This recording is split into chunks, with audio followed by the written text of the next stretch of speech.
Chapter 685. Sitting in a remote corner, Li could feel young Master Bai's resentment towards him from a distance of 30 feet away.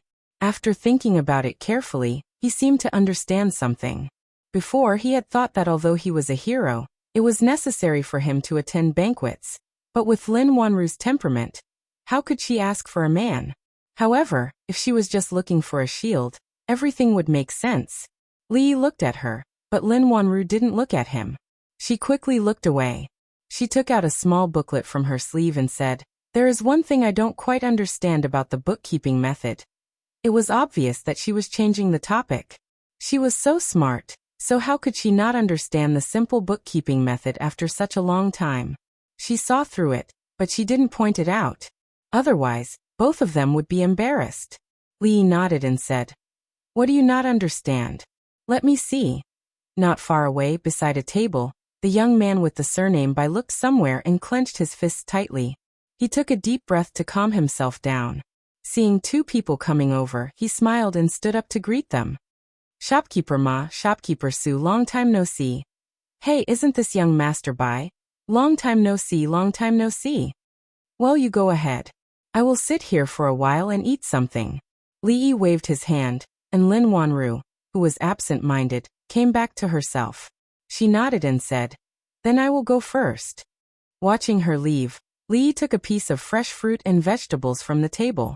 The Qian family prepared enough drinks and snacks, and they tasted good. Except for Lin Wanru, he didn't know anyone else here. Tonight, the people in the manor were all in small groups. Those who had business dealings with each other naturally gathered together. There were several places where there were many people, and they surrounded one or two people in the innermost area with smiles on their faces. Those people should be the famous businessmen in Fengzhou City. Feeling bored, Zhang Xian casually swept his gaze across the area and saw a familiar fatty walking out from a door. There were two other people beside the fat man. They were both handsome and elegant young men. Li was about to put a piece of preserved fruit into his mouth when his wrist stopped in midair. "Why are they here?" he murmured with a surprised expression. He was surprised to see Zhao Xiuwen there. After all, although he was also in Fengzhou, it was unlikely that he would appear on such an occasion. But the person beside him seemed to be the former top scholar of Qing, and Yang Yanzhou? He and Yang Yanzhou had met twice before. Although they weren't familiar with each other, he shouldn't have mistaken him for someone else. Reaching out to touch his face, he felt at ease. Anything could happen in Jianghu. It was very important to open a SMUF account. Otherwise, he would be recognized today. As the two of them walked out, the surroundings immediately became restless. "Is that young Master Zhao and young Master Yang? Why are they here?" Young Master Zhao and young Master Yang are His Highness's right-hand men, Fortune God Qian, and them seem to be very familiar. Why do you think the Qian family has been so successful in Fengzhou for so many years? If they didn't have the third prince's support. Hearing the quiet discussions of the crowd, Li Yi's expression froze. He then lowered his head and rubbed the space between his brows. There was too much information. He needed to process it all. Yang Yanzhou, Zhao Xiuwen, Fortune God Qian, they were all the third prince's men of the Qi kingdom. Fengzhou was the territory of the third prince Zhao Yi. His manor was in Fengzhou City. Did this mean that he had been in front of the third prince of the Qi kingdom all this time? Back when he was still in the capital, the third prince had specially paid him a visit. He gave him a jade pendant and said something sincere. He probably meant that if he couldn't survive in the Jing kingdom, he could go to the Qi kingdom and rely on him. The two of them would hold hands and do something spectacular. But for now, Li didn't have such a plan. If he had directly revealed his identity, his current situation would naturally be much better. But he was afraid that in the future, he would be under the control of others in everything he did. The day when he could return to the Jing kingdom was even more distant. If he had known that he would meet them here, he wouldn't have come out. The current situation was still passable. Based on Mississippi Lu's recovery speed, they would probably be able to set off for home in another 2 or 3 months. Before that, they couldn't afford to make any mistakes. Speaking of which, the jade pendant that Zhao Yi gave him was lost. It seemed that it was taken by Mississippi Lu on that day, and he hadn't seen it since. As if he had thought of something, Li Yi's face revealed a startled expression. Not long after, he sighed. He was afraid that he would not be able to redeem the jade pendant that he had borrowed from Miss Lu. Even the pawn shop from before could not be used again. Fortunately, he was wearing a bamboo hat at that time, and the shopkeeper did not see his face. Otherwise, he would be in trouble now. What's wrong? Lin Wanru walked over and asked when she saw that he didn't look right. Li Yi pointed and said, "Those two people over there." Lin Wanru looked over and said, "You mean Zhao Xiuwen and Yang Yanzhou? They are very famous in Feng Province. Zhao Xiuwen is even known as the role model of scholars. He is well known in the entire Qi kingdom. It's normal for these people to surround them." Li Yi looked at her and asked with some uncertainty, "Is the third prince of the Qi kingdom also in Feng Province?" Lin Wanru nodded and said, "Feng Province is the third prince's fief. King Feng's mansion is in Feng Province." After confirming everything from Lin Wanru, Li looked in that direction and watched Zhao Xiuwen and Yang Yanzhou leave surrounded by people. Then he withdrew his gaze. Seeing that Lin Wanru was also looking in that direction, he asked curiously, "Don't you like Zhao Xiuwen? Why don't you go over?" Lin Wanru shook her head and said, "I just admire his literary talent. I don't like him." Seeing that she seemed to be a little annoyed, Li said, "What did you talk about just now? What's wrong? Did it not work out?"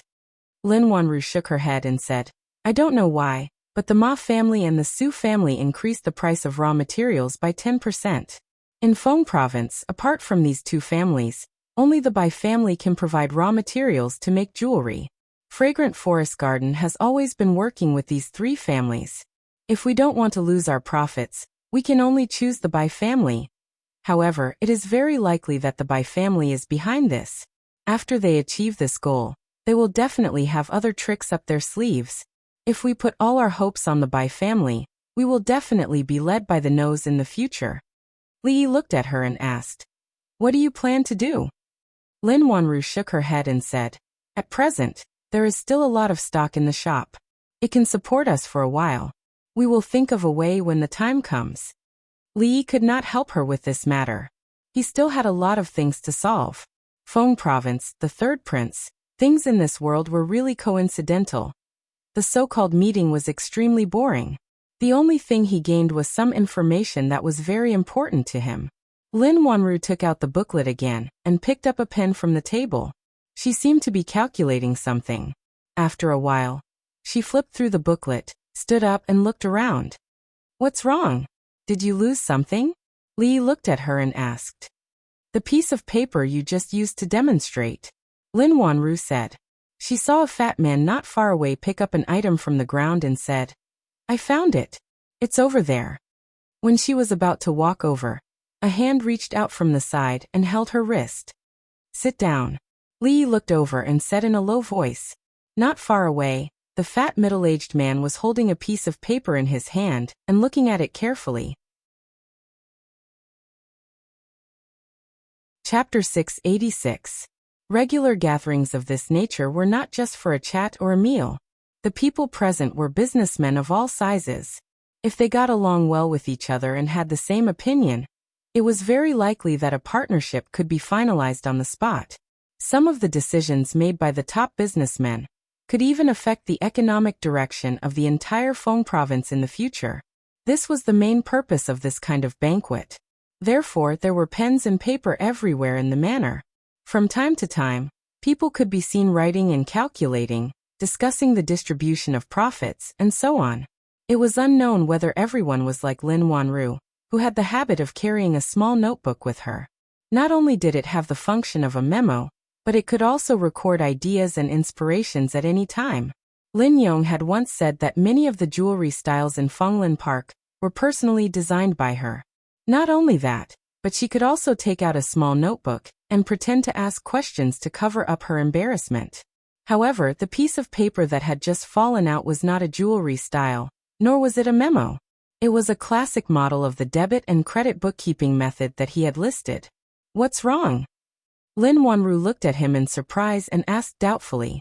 "Just sit there and don't move." Li Yi threw a small piece of watermelon into his mouth and glanced in the direction of the fat man.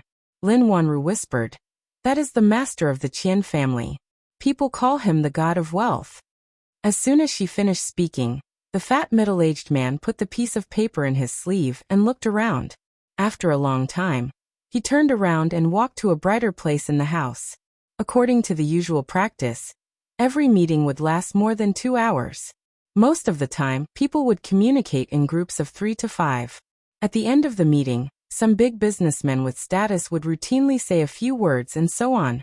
Some people left in high spirits, while others returned disappointed. Every meeting would change the economic structure of Feng province in the future, big or small. Just now, why didn't you let me go? At the entrance of Fenglin Park, Lin Wanru, who had been silent all the way, finally asked the question in her heart. Li looked at her and asked, "You haven't told anyone about that method, right?" "No."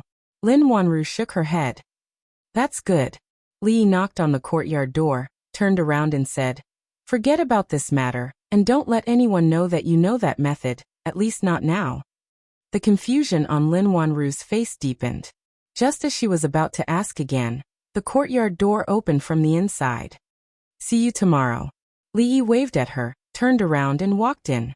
Lin Wanru stood rooted to the ground for a long time before she shook her head, and decided not to think about this matter for the time being. She turned around and said to the Lin family guards, "Let's go back as well." "Why did you come back so late?" Mississippi Lu covered her mouth, and her voice was full of tiredness.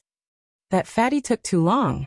Li handed her a bag of things and said, "That store's preserved fruit is quite delicious. Try it." "It's too late. We'll talk about it tomorrow." Mississippi Lu took the paper bag, opened it, put a piece of dried fruit in her mouth, and turned to walk into the house. Li looked down and found that her ankles were bare. He shook his head and said, "The ground is dirty. Next time you come out, remember to wear shoes." He walked into the house. The light in the room was on, but it was soon extinguished. In the Qian family, under the bright lights, the fat face of the Qian god of fortune was full of spirit. "Good stuff, good stuff." He patted his thigh and couldn't help but exclaim. Qian Duo came over and asked, "Dad, what's the good stuff?" The Qian god of fortune waved his hand and said, Go to the accounting room and bring me last month's account book." Qian Duo asked doubtfully, "Dad, what do you want the account book for?" "Go." The Qian god of fortune said impatiently. Qian Duo immediately stood up and trotted outside. Not long after, he carried a stack of accounts and walked in, huffing and puffing. "Put it here." The Qian god of fortune pointed to the table next to him, and moved the lamp to his side. Qian Duo moved a chair and sat down opposite him, looking at him with puzzled and curious eyes.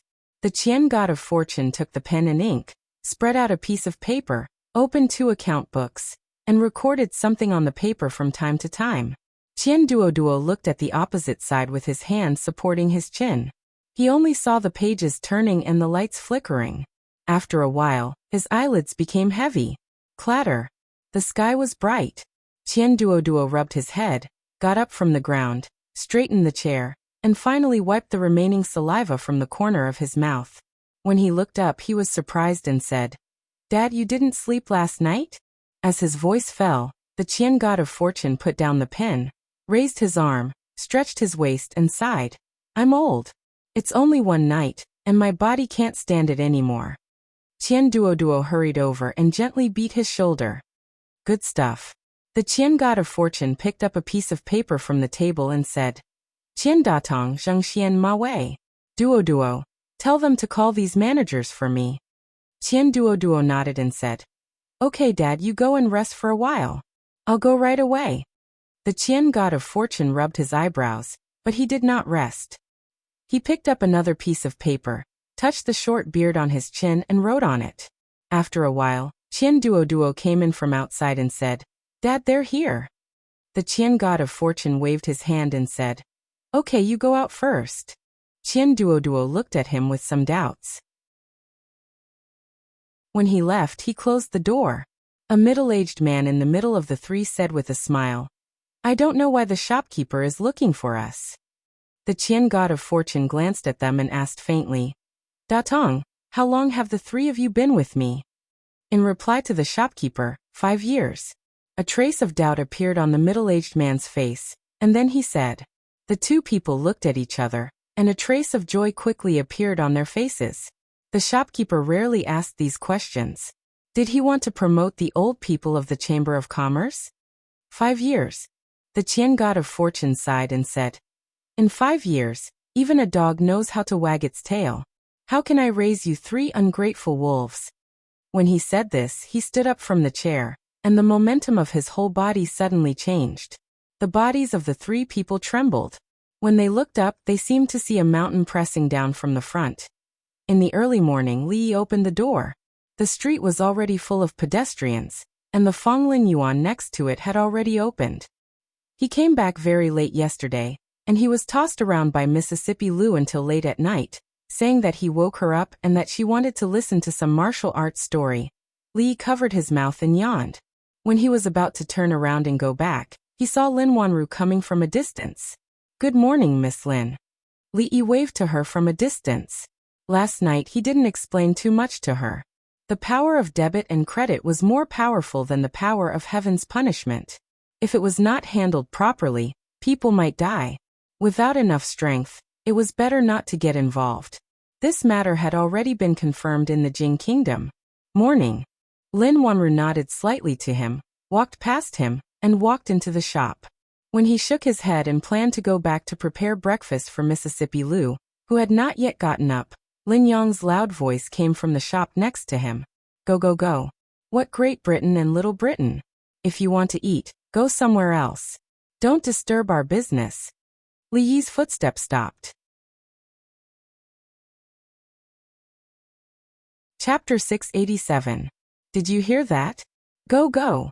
In the shop in Fonglin Garden, Lin Yong waved his hand impatiently at the beggars in front of him and said, It's not time to eat yet. There's no extra food here for you. Lin Wanru walked in from outside and happened to see Lin Yong driving away the beggars. She thought for a moment and said, Brother Lin, go buy a few steamed buns for them and let them go. Lin Yong took out a dozen copper coins from his waist and slapped them on the table in front of him. He said, Take it, take it. Don't make trouble here. We're not here to make trouble here. The leader, a man with unkempt hair and a dirty face, stammered, We want to do business with you. Lin Yong rolled up his sleeves and said, I've given you the money. Go quickly. Don't make trouble here. If you don't leave, don't blame me for being rude. Brother Lin, I'll leave it to you. Lin Wanru said and walked toward the backyard. When she came in just now, she seemed to have heard a familiar word from Lin Yong, but it just flashed in her mind and disappeared. She couldn't remember it no matter how hard she tried. She shook her head and stopped thinking about it.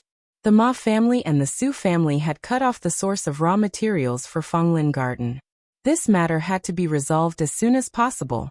Otherwise, the Lin family's stock would not last long. We're from Great Britain. Seeing that the beggar still dared to talk nonsense, Lin Yong finally showed a hint of anger on his face. When he was about to raise his head and roll up his sleeves, a voice came from outside the door. You're from Great Britain. Li walked in from outside the door and looked at the unkempt men. He asked, The United Kingdom of Northern Ireland? How did you? The man in the lead looked shocked and almost blurted out. He suddenly changed his words halfway and said, How do you know our country? Li asked with a smile. How is Queen Elizabeth? The men trembled slightly, and the way they looked at him immediately changed. Lin Yong scratched his head, walked over and asked, Li brothers, what are you talking about? Is there really something big? Great Britain? What does the Queen mean? Can a woman be a king? How come I've never heard of it? You'll know if you read more books. Li nodded. In their country, a woman can be the emperor. There's such a thing in the world. Lin Yong's face was full of shock. It was obvious that his worldview had been turned upside down. He asked, Then can their empress have many husbands? Can she handle it alone? Lin Yong's focus was always so unique. Li shook his head and said, It's not mentioned in the book. I've only seen descriptions of Great Britain in books before. This is the first time I've met them. I have to find a place to understand the customs of Great Britain. As for whether their queen can handle it, I'll help you ask later. Li looked at them and said, "Guys, do you want to go next door and sit down?" The man with unkempt hair and dirty face proudly said, "You will certainly fall for the glory of the rising sun city." Watching them go out, Lin Yong seemed to think of something.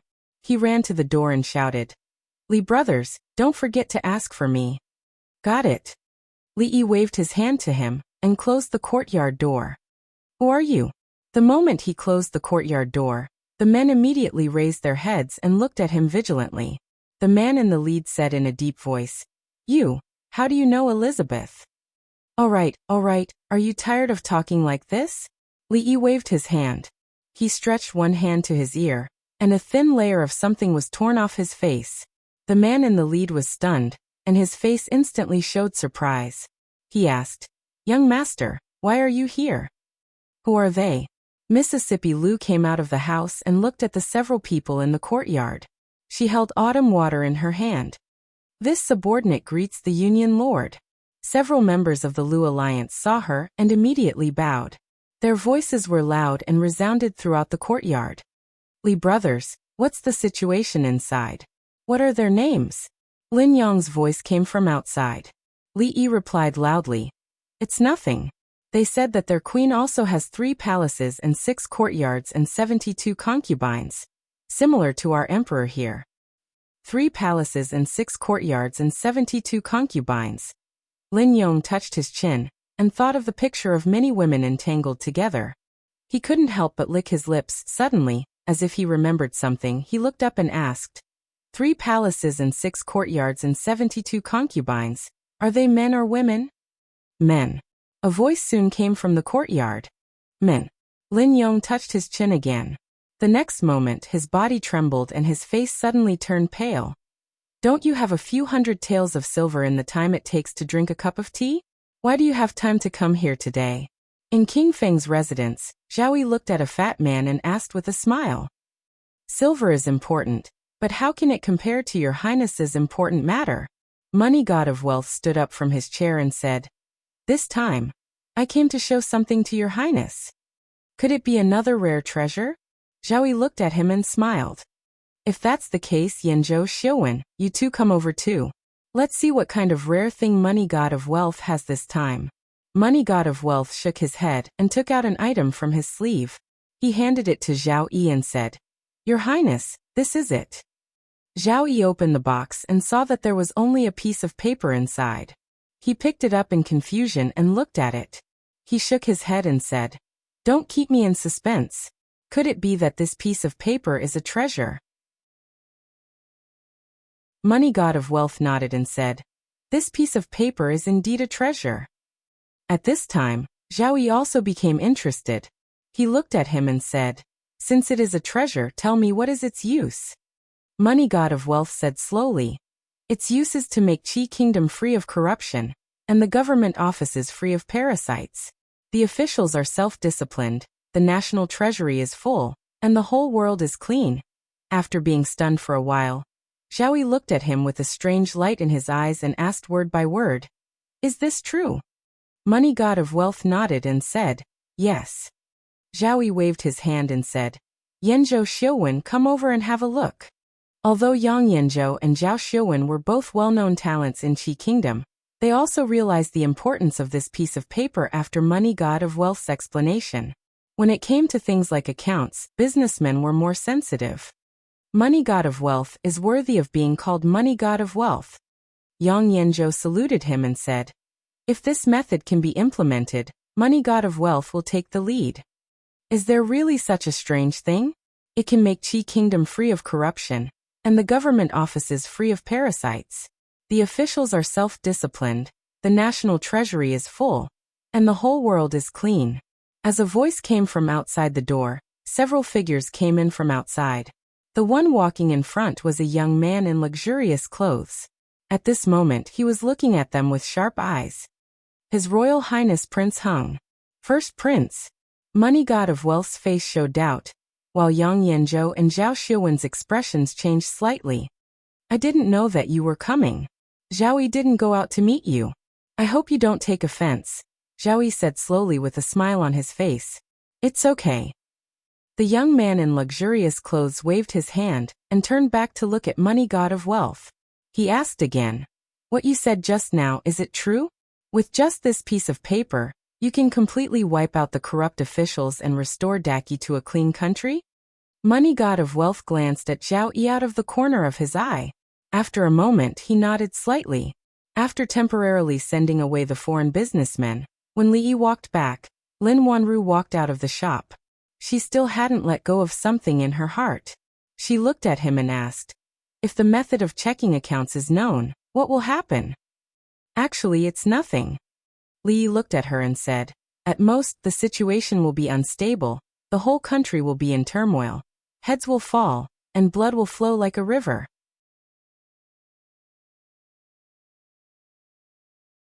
Chapter 688. I failed to stop the first prince and ruined your highness's plan. Please punish me, your highness. In a hall of the prince's mansion, more than 10 guards of King Feng's mansion knelt in a row.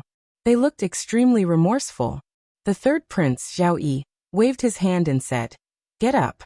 If my brother wants to force his way in, you can't stop him." Fortune God of Qian walked forward and said, "Your highness, although the first prince took that piece of paper, what was recorded on it was very simple. Ordinary people couldn't understand it at all. I can write a more detailed version now." "That's not the most important thing." Zhao Yi looked out of the window and pondered. After a while he said, "Even if this method is effective in punishing corrupt officials, we can't be too hasty. We have to do it step by step and plan slowly. Otherwise, I'm afraid the disadvantages will outweigh the advantages. More than half of the imperial court will be involved. At that time, the situation will be out of control." Fortune God of Qian looked puzzled. Yang Yanzhou and Zhao Xiuwen nodded slightly. Corrupt officials had existed since ancient times, and there was no end to them. There was no end to them. Even though the Qi kingdom was powerful, there were many corrupt officials regardless of whether it was the central government or the officials of the various regions. If they were to carry out a drastic reform, it would definitely implicate countless people. It was unknown how many people would lose their lives. This would cause the people to panic and the political situation to become unstable. This was not their goal. This method could only be used gently. If it was done too hastily, there would be extremely serious consequences. But the first prince has always been eager for quick success and benefits. This time he won't let it go easily. Those censors are also stubborn. This time he left the capital to supervise the various prefectures. With this method he will be like a tiger that has grown wings. Zhao Xiuwen paced in the hall and said slowly, "He has always seen Feng Province as a thorn in his side. This time, he has bad intentions. He will definitely start with Feng Province. Your Highness, you must be careful." Zhao Yi rubbed his right thumb and index finger gently. After a while he turned to look at Yang Yanzhou and said, "Yanzhou, what do you think?"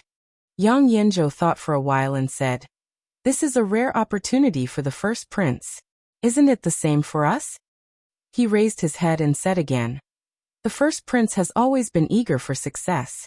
This time, he will definitely make things difficult for your highness.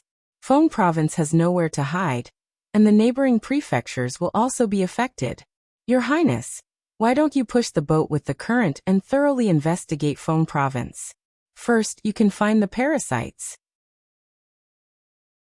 Second, you can eliminate the people they have planted in Feng Province all these years. This way, the two parties can supervise each other. No one can play. If the prince wants to investigate, you can.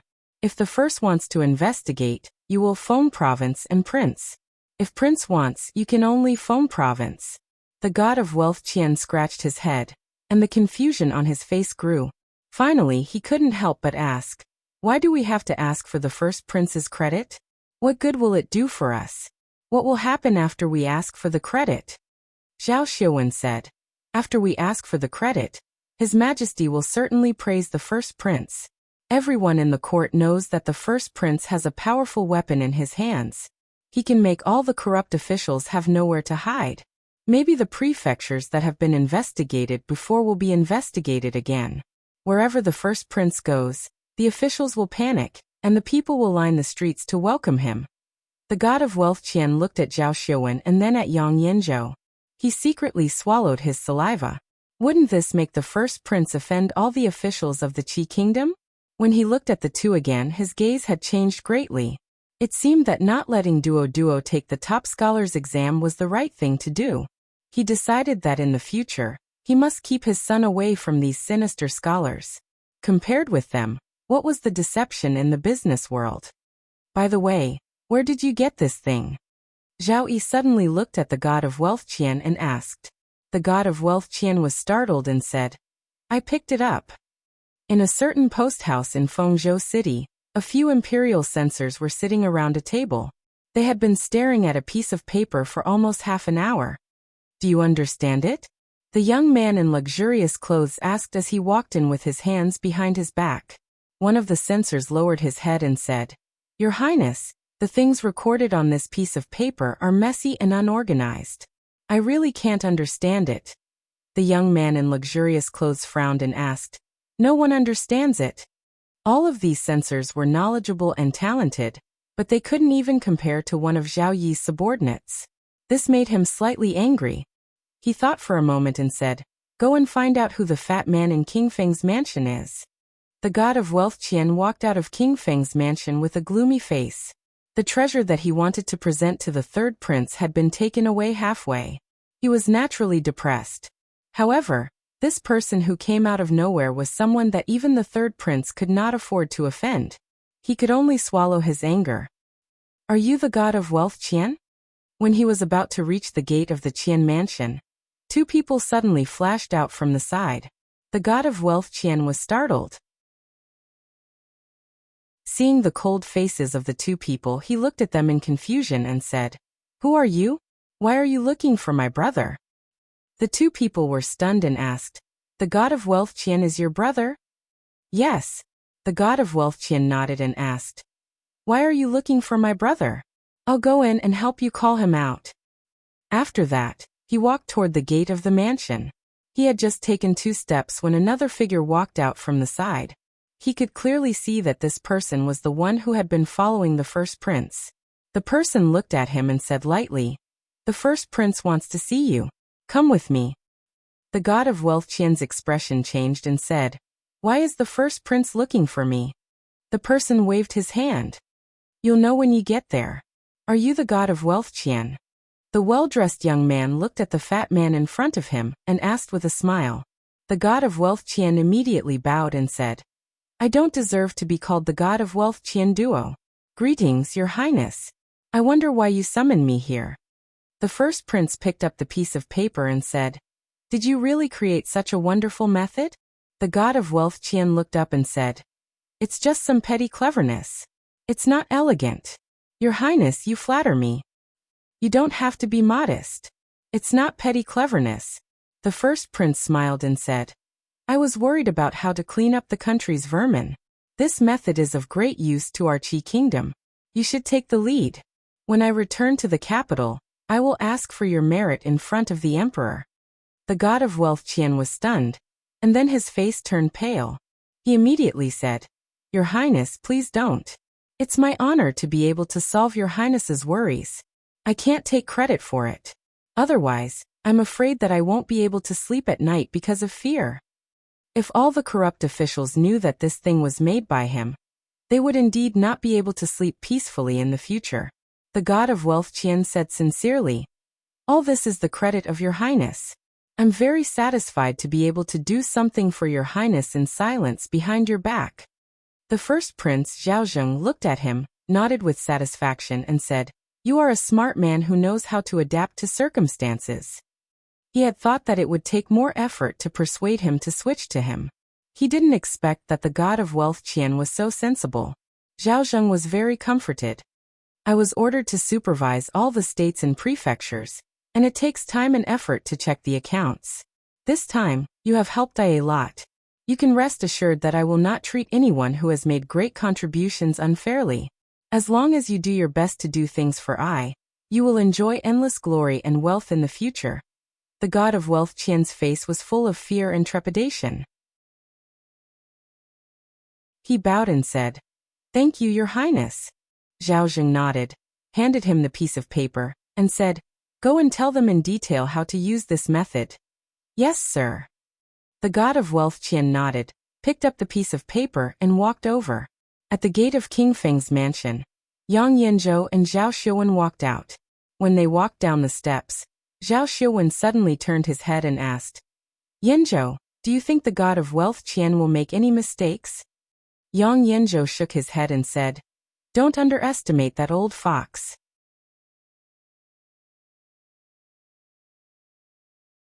Chapter 689. This is actually very simple. As long as you remember that there is an input and an output, the cumbersome accounts will become simple. You can save a lot of time and reduce the possibility of miscalculation. Fortune God Qian explained very seriously and in great detail. He talked incessantly. His saliva sprayed on the face of an imperial censor, but the censor didn't bother to wipe it off, for fear of missing any important steps. Although they were still full of contempt for the merchants, the first prince attached great importance to this matter, so they naturally had to pay attention to it. Your Highness, I will leave first.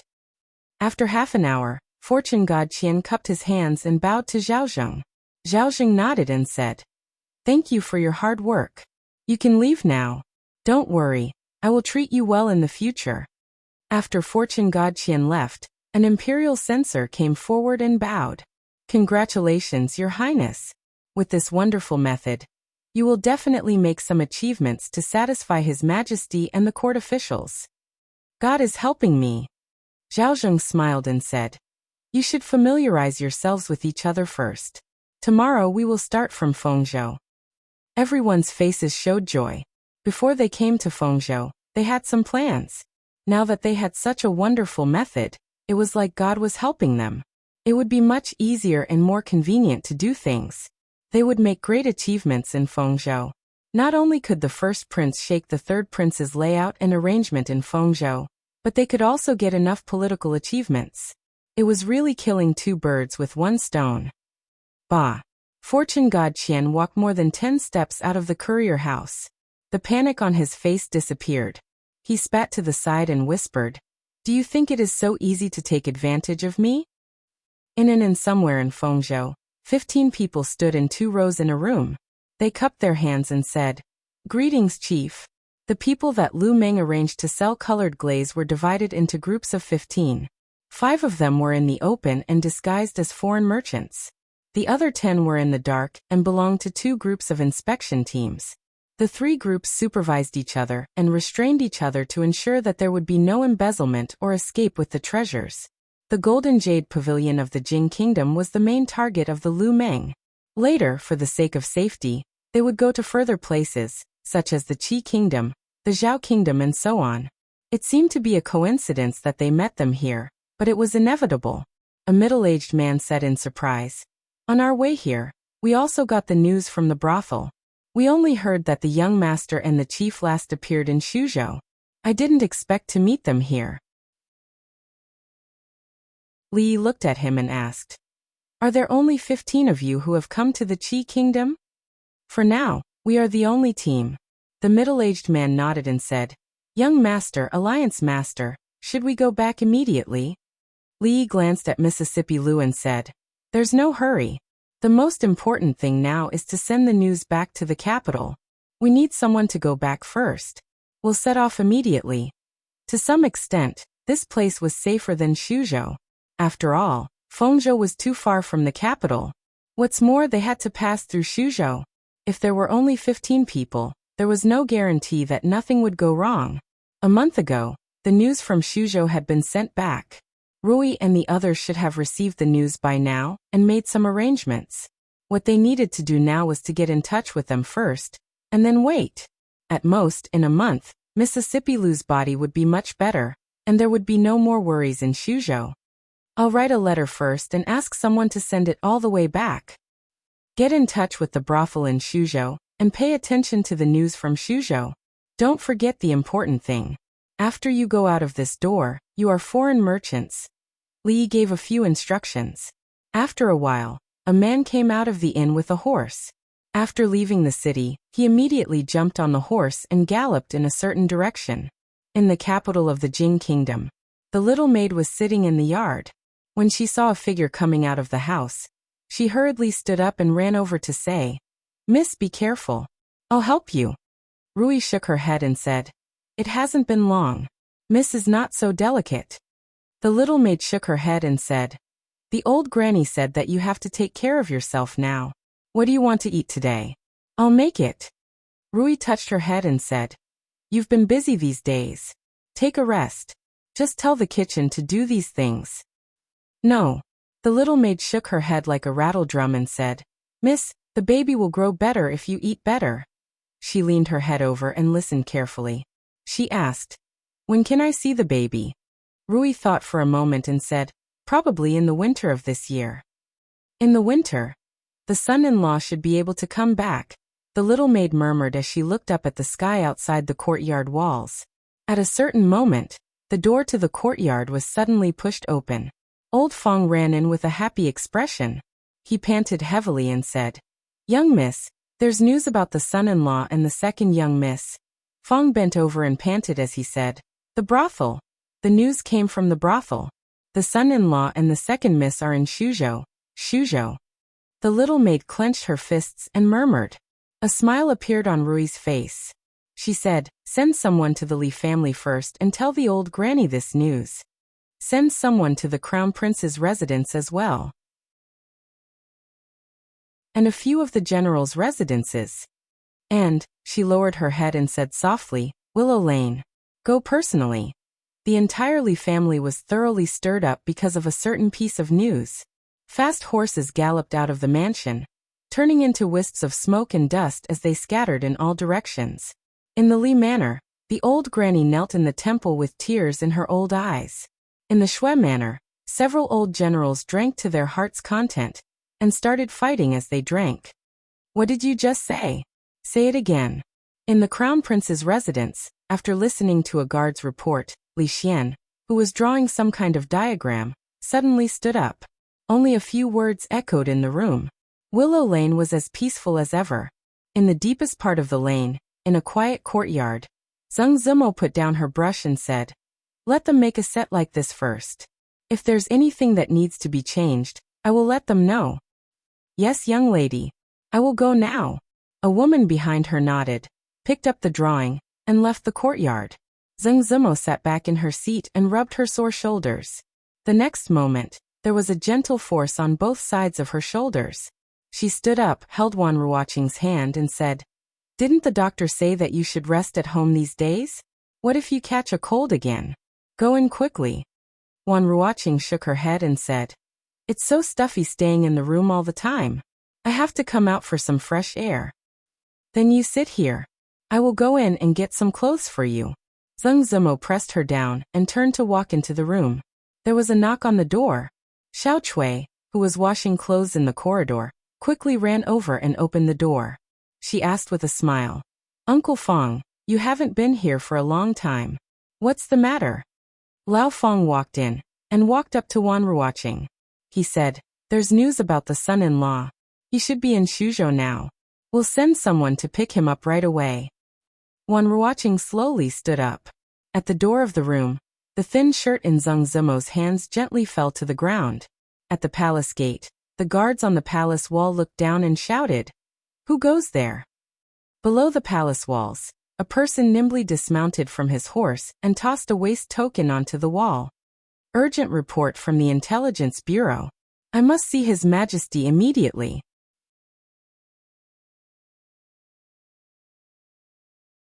Chapter 690.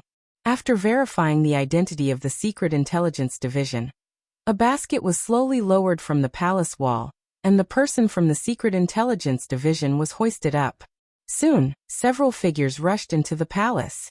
As they hurried away, a eunuch turned around and asked the man, "His Majesty is already asleep. Are you sure this matter is urgent enough to wake His Majesty up now?" The spy nodded and said, "His Majesty has ordered that as soon as there is news of County Marquis, we must report it immediately." "County Marquis?" The eunuch glanced at him and said, "Wait here for a moment, I'll go and report." After that, he quickly walked to a palace in front of him. Before he reached the front of the palace, a voice came from the side. "Why disturb His Majesty so late at night?" The eunuch turned around and hurriedly bowed and said, "Greetings, Chief Steward Chang." Chang said lightly, "His Majesty has just fallen asleep. If it's not urgent, we'll talk about it tomorrow." The eunuch respectfully said, "Chief Steward Chang, the spy office has urgent news of County Marquis Li." Chang raised his eyebrows and said, "Let him wait here." After that, he quickly took 2 steps and pushed the door into the main hall. Not long after, lights were lit in the palace. Emperor Jing put on a robe and paced in the hall. He read the letter in his hand several times and said, "The spy office will send 20 high priests to bring him back to me unharmed. After arriving in Shuzhou, take over the soldiers of Shuzhou first, so that it's easier to act. If there's any disobedience, you can kill him first and report later." "Yes, Your Majesty," Chang bowed and said. Before the sky was bright, a group of people hurried out of the city with a token and went all the way to the west. At the city gate, Chang reined in his horse and said to a middle-aged Taoist in front of him, "Surnamed Yuan, this time, I'll leave County Marquis Li to you. His Majesty has an order to bring him back unharmed." "I'll try my best." The middle-aged Taoist raised his hand to salute, turned his head and said slowly, "Let's go." As Li Xian rode on his horse, he asked doubtfully, "Just a few of them? Can they do it?" Changde turned his horse around and explained, "There's only one Grandmaster. The rest of them are all below the level of Grandmaster, and there are few who can match them. It's impossible to attack a city, but it's easy to take the head of the enemy's general amidst an army of tens of thousands. Besides, they have His Majesty's imperial edict in their hands. Wherever they go, they can temporarily mobilize 500 soldiers. It's already very safe." "It's been 2 months." Li Xian nodded, reined in his horse, and returned to the city. 50 li outside the capital, in a huge plaza, Lu Luo stood on the platform and looked down at the crowd of nearly 100 people, and loudly said, "The journey to the Shu province is long. Everyone, please be careful." Yang Liuqing waved his hand and said, "Let's go." Watching the figures of the crowd gradually disappear, Lu Luo walked down from the high platform and said to the others, "Go back to your work."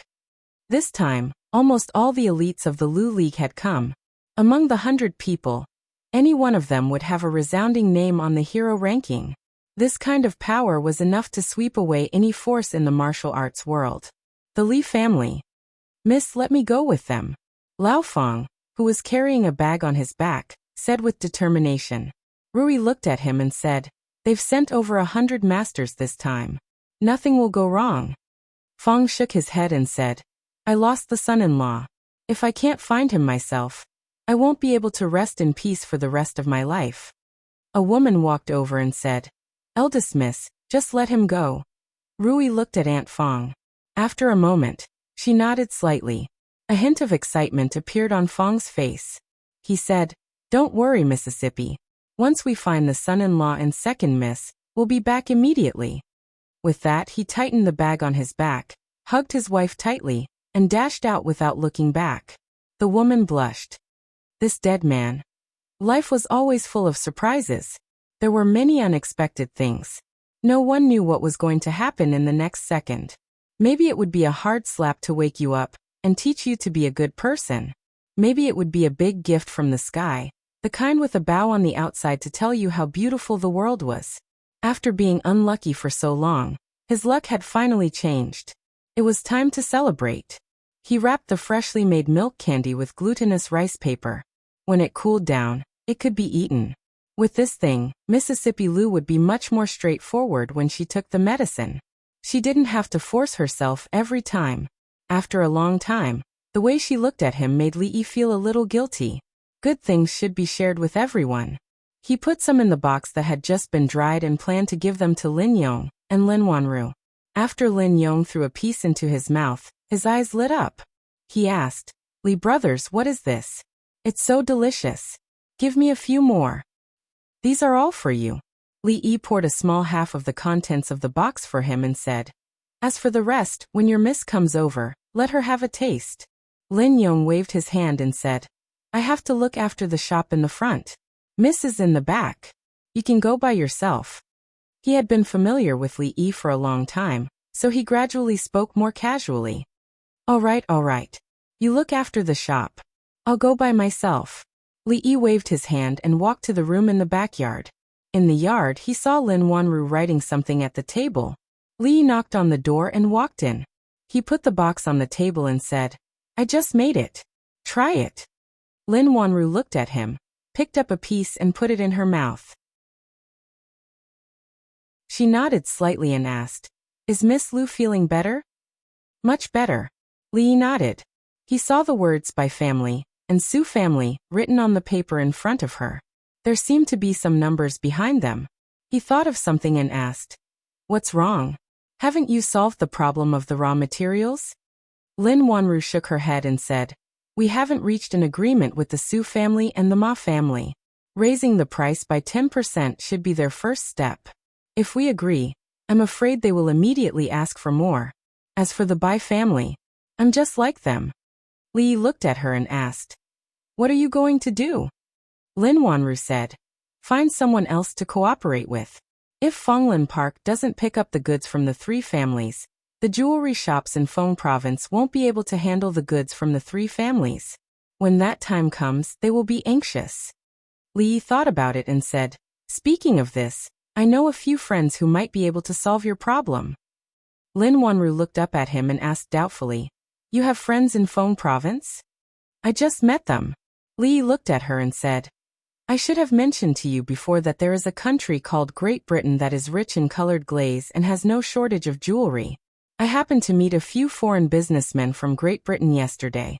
I'll help you ask if they have the goods, and if they are willing to cooperate with you. Lin Wanru stood up and looked at him. Then I'll have to trouble you. Li waved his hand and said, We're on the same side. It's what I should do. Lin Yong leaned against the door of the shop and took out a milky white lump from the box. He threw it into the air and caught it with his mouth. His eyes wandered and he wondered what the Queen of Great Britain's 3 palaces and 6 courtyards looked like. On the street, an extremely slovenly old man with worn-out clothes and messy hair took out a small porcelain bottle from his bosom. He poured out a pill from it and threw it into his mouth. His brows instantly furrowed. He hurriedly took out a cloth bag from his arms. When he opened it, he saw that it was empty. His face changed involuntarily. The sloppy old man sighed, and a look of frustration and confusion appeared on his face. He had lost the person and the candy. Although the antidote could last for a long time, if he couldn't find the person, he would still end up the same. It was just a matter of time. Should he continue to search like a headless fly in the Qi Kingdom? Or should he return to the Jing Kingdom and wait for news? This was a difficult question. Suddenly, as if he smelled something, he sniffed and quickly turned his head to look in a certain direction. A man was leaning against the door of the shop. He was bored to death, throwing something white into the air and catching it with his mouth. Lin Yong was still absent-mindedly repeating the action just now. However, when he habitually closed his mouth this time, he found that the sweet thing did not fall into his mouth. He actually wasted one. He shook his head in disappointment and threw another one. Still nothing. When he threw the third candy, Lin Yong finally realized something. He lowered his head and saw an extremely sloppy old man standing in front of him. The old man was currently putting a candy into his mouth.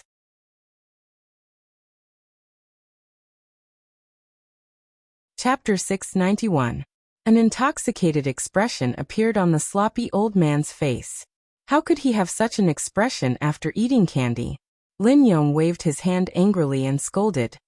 Where did this beggar come from? Get lost. He had thought that his accuracy had deteriorated due to overwork. He did not expect this old beggar to rob him. He had never seen such a bold beggar.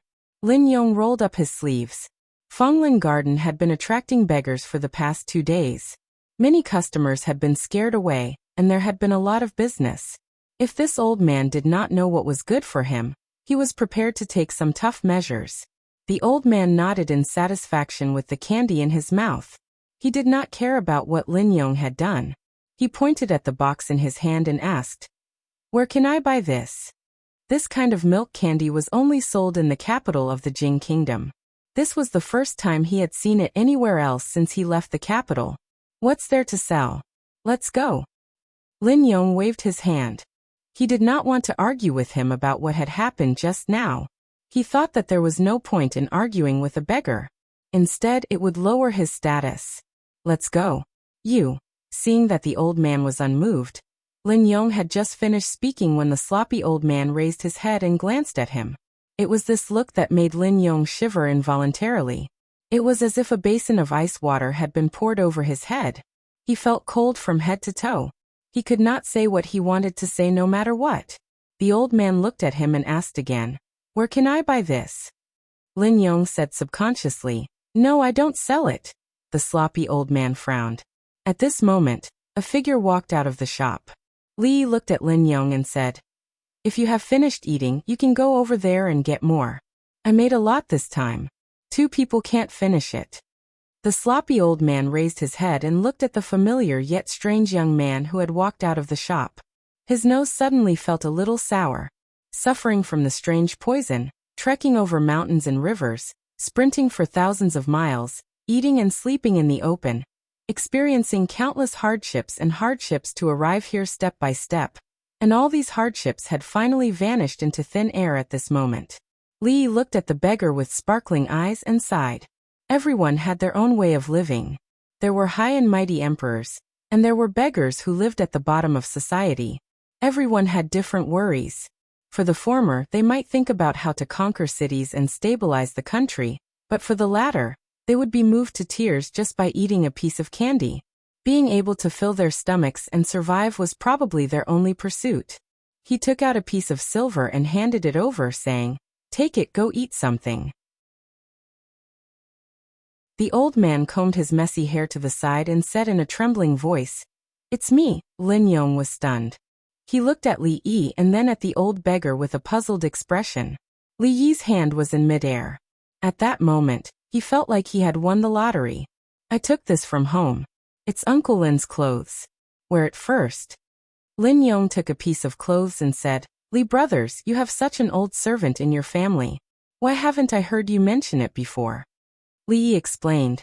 "At that time, we met mountain bandits and accidentally got separated. It's really fate that we can meet again here.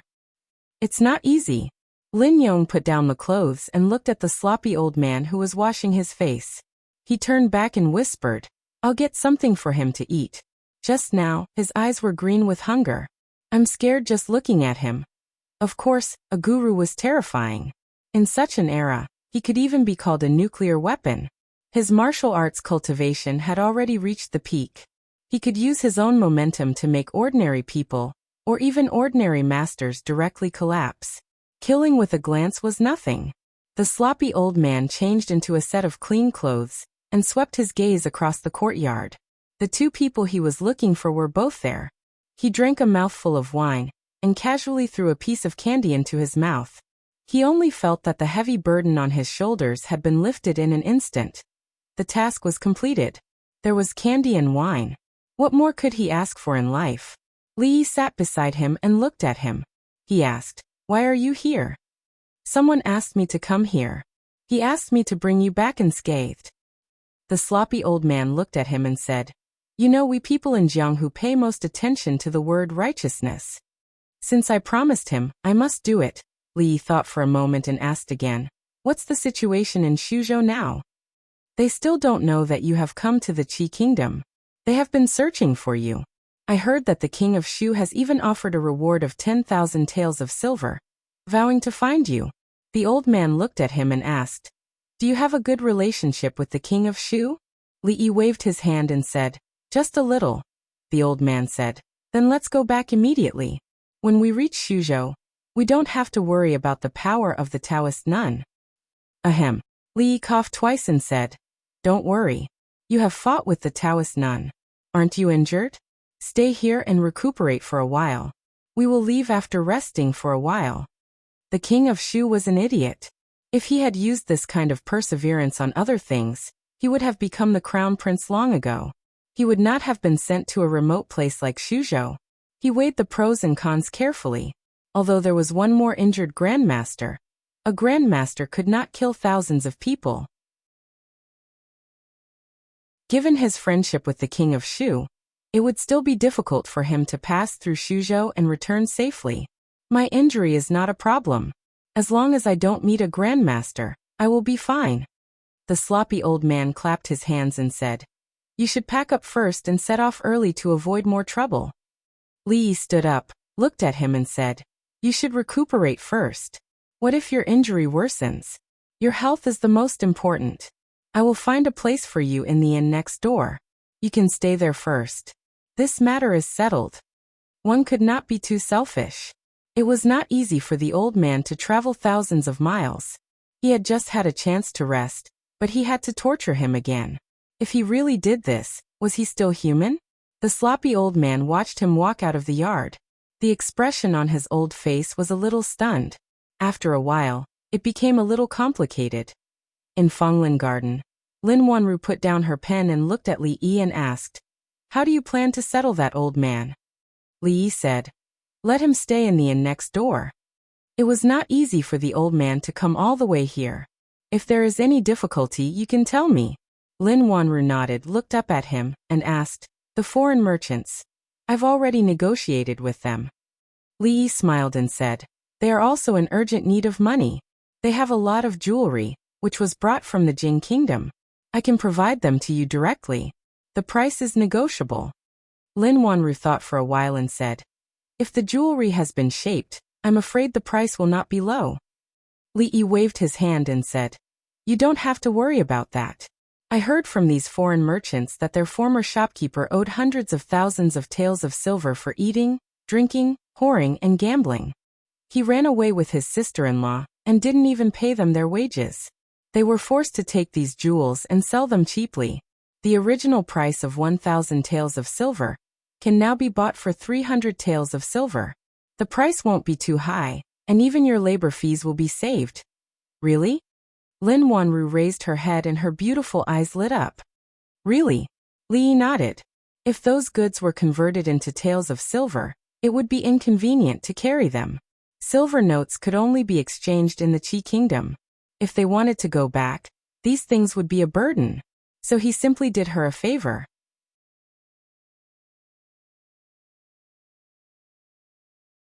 Chapter 692. If that's true, that would be great. Lin Wanru shook her head and said, It's just that. He actually eloped with his wife's sister. That shopkeeper's character is too despicable. It's best not to make wild guesses if you don't know the truth. Li Yi shook his head and said, Maybe he had no other choice, or maybe he was just wronged or misunderstood. Lin Wanru waved her hand and said, Heartless men are not worth discussing. Let's talk about the cooperation with those foreign merchants. No, how is he heartless? I wonder how much goods they have. What if he was also forced, isn't this? Is it finished goods or raw materials? The injustice of the owner of the glass shop could not be cleared. Li Yi sighed and explained, They have a lot of goods. The Lin family definitely can't eat them all, and they won't sell all of them to you. The goods are all finished goods. Great Britain is rich in glass, but it lacks other gems and jade. This time they are using glass to exchange for these things and plan to sell them back home. Lin Wanru was puzzled and asked, If that's the case, why did they cede them to us? Li Yi continued to explain, Great Britain is just a small country. Who would they sell so many gems and jade to? They also want to sell some here first so that they can reduce the pressure when they go back. If they have too many goods and can't sell them, wouldn't that be a loss? Lin Wanru thought about it and looked at him. She reminded him, There's no such thing as a free lunch in this world. I still feel that there's something fishy about this. You have to be careful and don't be fooled by them. Why is this girl so insensitive? Li Yi felt a headache coming on and said, How about this? Those people are still in the city. If there's anything, you can talk to them personally when you have time. Although he wanted to help the Lin family get through this hurdle, some things couldn't be said. Li Yi waved his hand and said, Those foreign merchants are staying in the inn next door. I'll ask them to look for you later. As he walked out of Fragrant Forest Park, Li Yi suddenly realized something. That night, Lin Wanru accidentally left the paper with the debit and credit bookkeeping method in the Qian family. It was picked up by the god of wealth, but he didn't know whether he understood it or not. Thinking about it carefully, it was just a simple example. The possibility of an ordinary person understanding it was not high. Even if they were really enlightened, it would not cause much of a stir when used for a small-scale audit. What I'm afraid of is that not only does he understand it, but he also becomes patriotic and wants to eliminate the traitors for the country. He wants to return the world to a bright and clear sky. Then, when he presents this method, he happens to meet an upright official who wants to make a great contribution and use it to carry out the anti-corruption work. It's like fighting flies and tigers at the same time. If that was the case, there would be a good show to watch. Although this possibility was indeed pitifully small, if any part of it was missing, it would not have the desired effect. However, there was no show to watch. He wasn't so bored that he had to harm the third prince, Zhao Yi. After all, the third prince had treated him well. If it wasn't for the jade pendant, Mississippi Lu's body would not have recovered so well. If one did too many ungrateful things, there would be retribution. What a pity. Li Yi sighed and walked out of the door of the shop. Today was an extremely ordinary day for the people of Feng Province. Most people were busy making a living as usual. However, some officials in the city could not help but be on tenterhooks. This time, the eldest prince personally led many imperial censors and 500 personal guards to inspect the area on behalf of the emperor. Every time they arrived at a place, they would stay for a few days to listen to the public opinion and inspect the local officials. They had the power to dismiss officials below the 6th rank. If the officials above the 6th rank had committed a serious crime, they could be detained and brought back to the capital. Feng Province was the third prince's fief. Everyone knew about the relationship between the eldest prince and the third prince. This was a once-in-a-lifetime opportunity. The eldest prince would certainly not let it go easily. The officials of Feng Province had to pray for their own good fortune. Have you all figured out the method? The eldest prince, Zhao Zheng, looked at the imperial censors in a temporary guest house in Feng Province and asked. The imperial censors replied in unison. Your Highness, we have figured it out. Zhao Zheng nodded and said, This time we have been ordered by His Majesty to supervise the prefectures. We must act in accordance with the law. We must not disappoint His Majesty and the people of Deqi. Go. Everyone complied. As they walked out of the guest house, they saw more than 10 figures in front of them. An official who was walking in front of them cupped his fists and said, I have been ordered by the third prince to assist you. Sirs, please. The imperial censors looked at each other and did not know what to do. Suddenly, the eldest prince's voice was heard from behind. Speaking of which, the third imperial brother's people are indeed more familiar with Feng Province. Zhao Zheng walked out and said with a smile, Remember to thank the third imperial brother for me when you go back. After everyone had left, an accompanying official came forward and said with a frown, Your Highness, the third imperial brother clearly does not trust you. Zhao Zheng waved his hand and said, Since he is worried, let those people follow. I am only acting on orders. It is good that the officials of Feng Province are safe.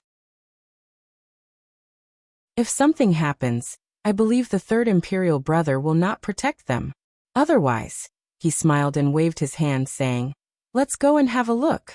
I am also very curious about what is so special about Feng Province.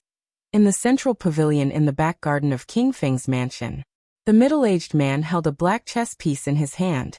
After thinking for a long time, he placed it on the chessboard. He looked up at the young man opposite him and said, They should have left by now. Zhao Yi held the white chess piece and quickly placed it on a spot. He casually asked, Who in the capital will be unhappy this time? The middle-aged man picked up another black chess piece, but was not in a hurry to place it down.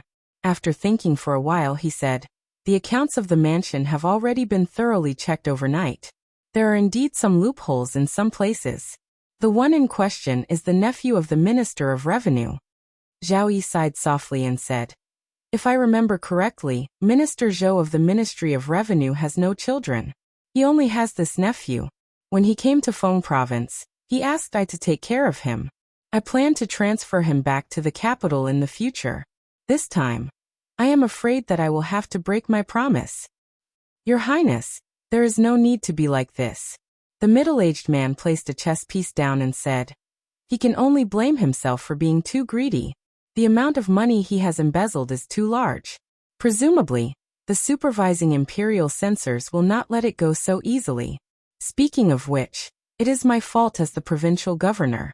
Tomorrow, I will send a memorial to the capital. If it wasn't for the great prince, I'm afraid there would have been even more serious losses. I must put in a good word for the great prince in front of his majesty. Zhao placed a white chess piece down and said with a smile, I'm afraid the yamen is in a mess right now. You, the provincial governor, are playing chess with I. You should go back quickly. How about we end this game here? The middle-aged man looked at the chessboard and shook his head. He smiled bitterly and said, Thank you, Your Highness. If we continue, I will immediately lose. He stood up, cupped his hands in a salute, and said, I will take my leave. At the same time that the middle-aged man walked out of the mansion, an imperial censor came out of the Feng Prefecture Yamen. With a serious expression, he read out a few names and waved his hand at the soldiers behind him. Take them all away. A few of the officials who were standing in a row immediately broke out in a cold sweat. Their faces were ashen. One of them could not help but be frightened and collapsed on the ground. The rest of the people looked at each other and could not hide the shock on their faces. The imperial censors sent by the imperial court this time were completely different from before. They were able to find these people so easily and decisively without any sloppiness. On the second day of his arrival in Feng province, the great prince had already expressed his attitude. Seeing their colleagues, who had been joking with them in the morning, being taken away at this moment, and some of them might not even be able to see them again in the future, everyone had different expressions on their faces. Their hearts were extremely complicated. His Excellency has been taken away. Quickly, send a letter to the capital. It is said that the first prince has a wonderful method that can make all the corrupt officials have nowhere to hide. We need to be vigilant about this. We have to report this to His Excellency quickly. This is extremely urgent. Immediately send this letter to the capital, and remind them to be more careful. Li Yi walked out of the courtyard, and saw a large group of soldiers escorting a few people on the street. He could not help but sigh and said softly, The security in Feng Prefecture is really not good.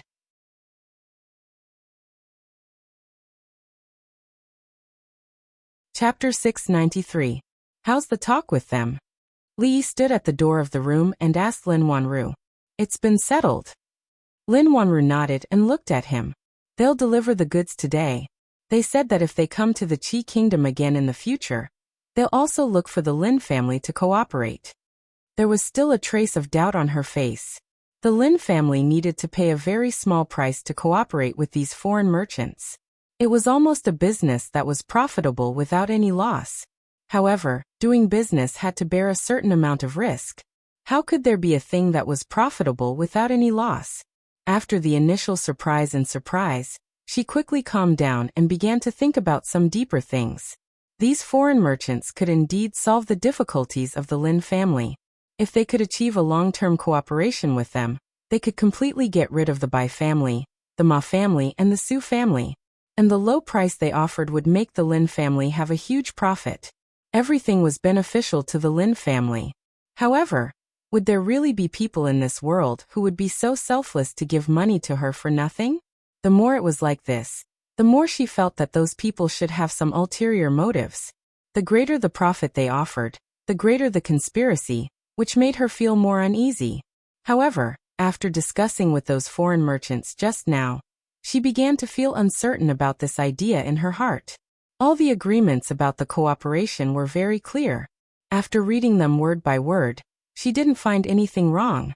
These foreign merchants might really be short of money, so they sold those goods at a low price. In this case, the owner of the glass shop who eloped with his wife and sister had unknowingly helped the Lin family a lot.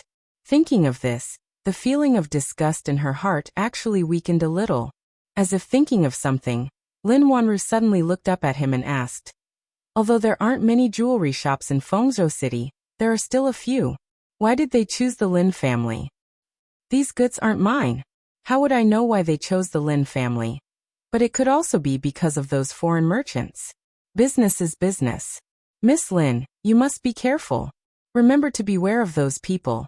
Li glanced at her and said, The security in Fengzhou City hasn't been very good recently. I've seen soldiers arresting people outside these 2 days.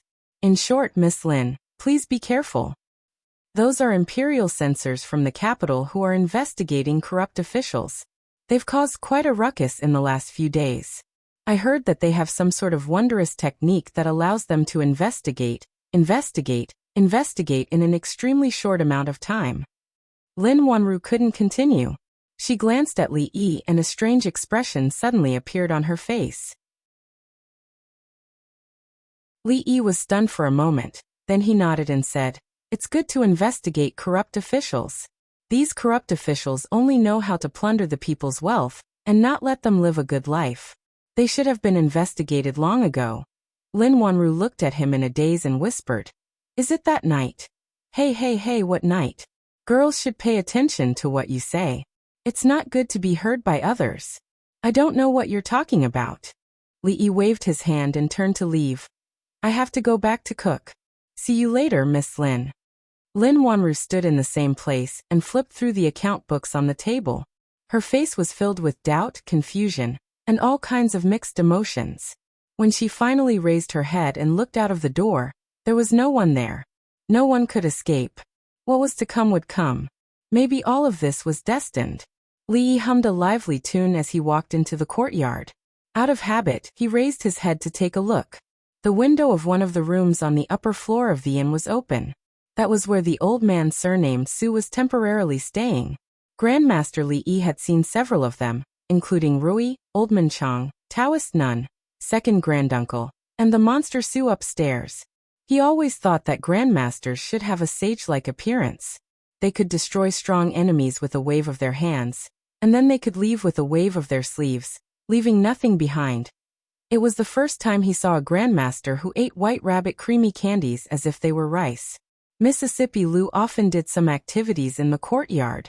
She was no different from a normal person now, and a dozen normal people were definitely no match for her.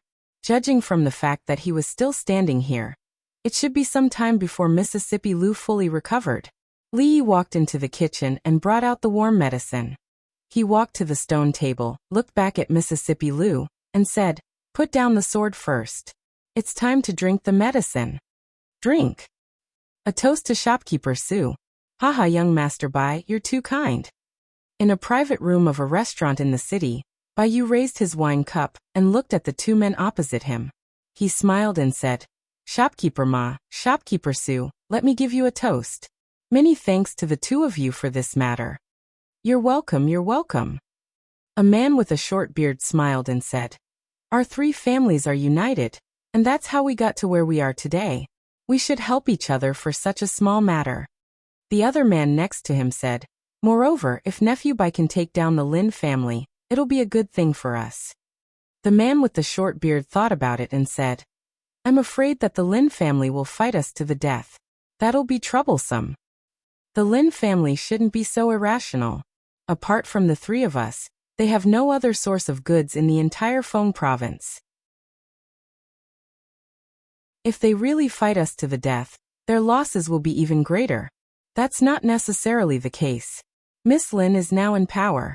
Everything related to the Lin family's business is decided by her. You know her temper, and she has many tricks up her sleeve. It's not impossible for her to fight us to the death." Bai Yu cleared his throat and said, "Don't worry, since I'm the one who suggested this, I won't let you suffer. Without the goods, the Lin family won't be able to hold on for long. We just need to wait patiently. Even if something happens, the Bai family will be able to take all the goods from both families." "That's good." The two men smiled and nodded.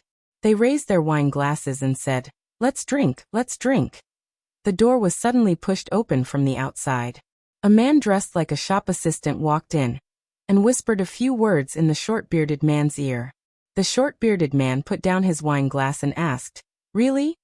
The shop assistant nodded vigorously. "He's waiting in the shop right now." The short-bearded man's eyes flashed a few times. He stood up and cupped his hands towards Bai Yu and the other man. He smiled and said, "Brother Su, Nephew Bai, something happened in the shop. I'll be taking my leave first." "It's fine." Bai Yu nodded. Seeing him leave in a hurry, The man surnamed Su and Bai looked at each other. Their eyes were filled with doubt. The man surnamed Su glanced at him and asked, "Shall we go take a look?"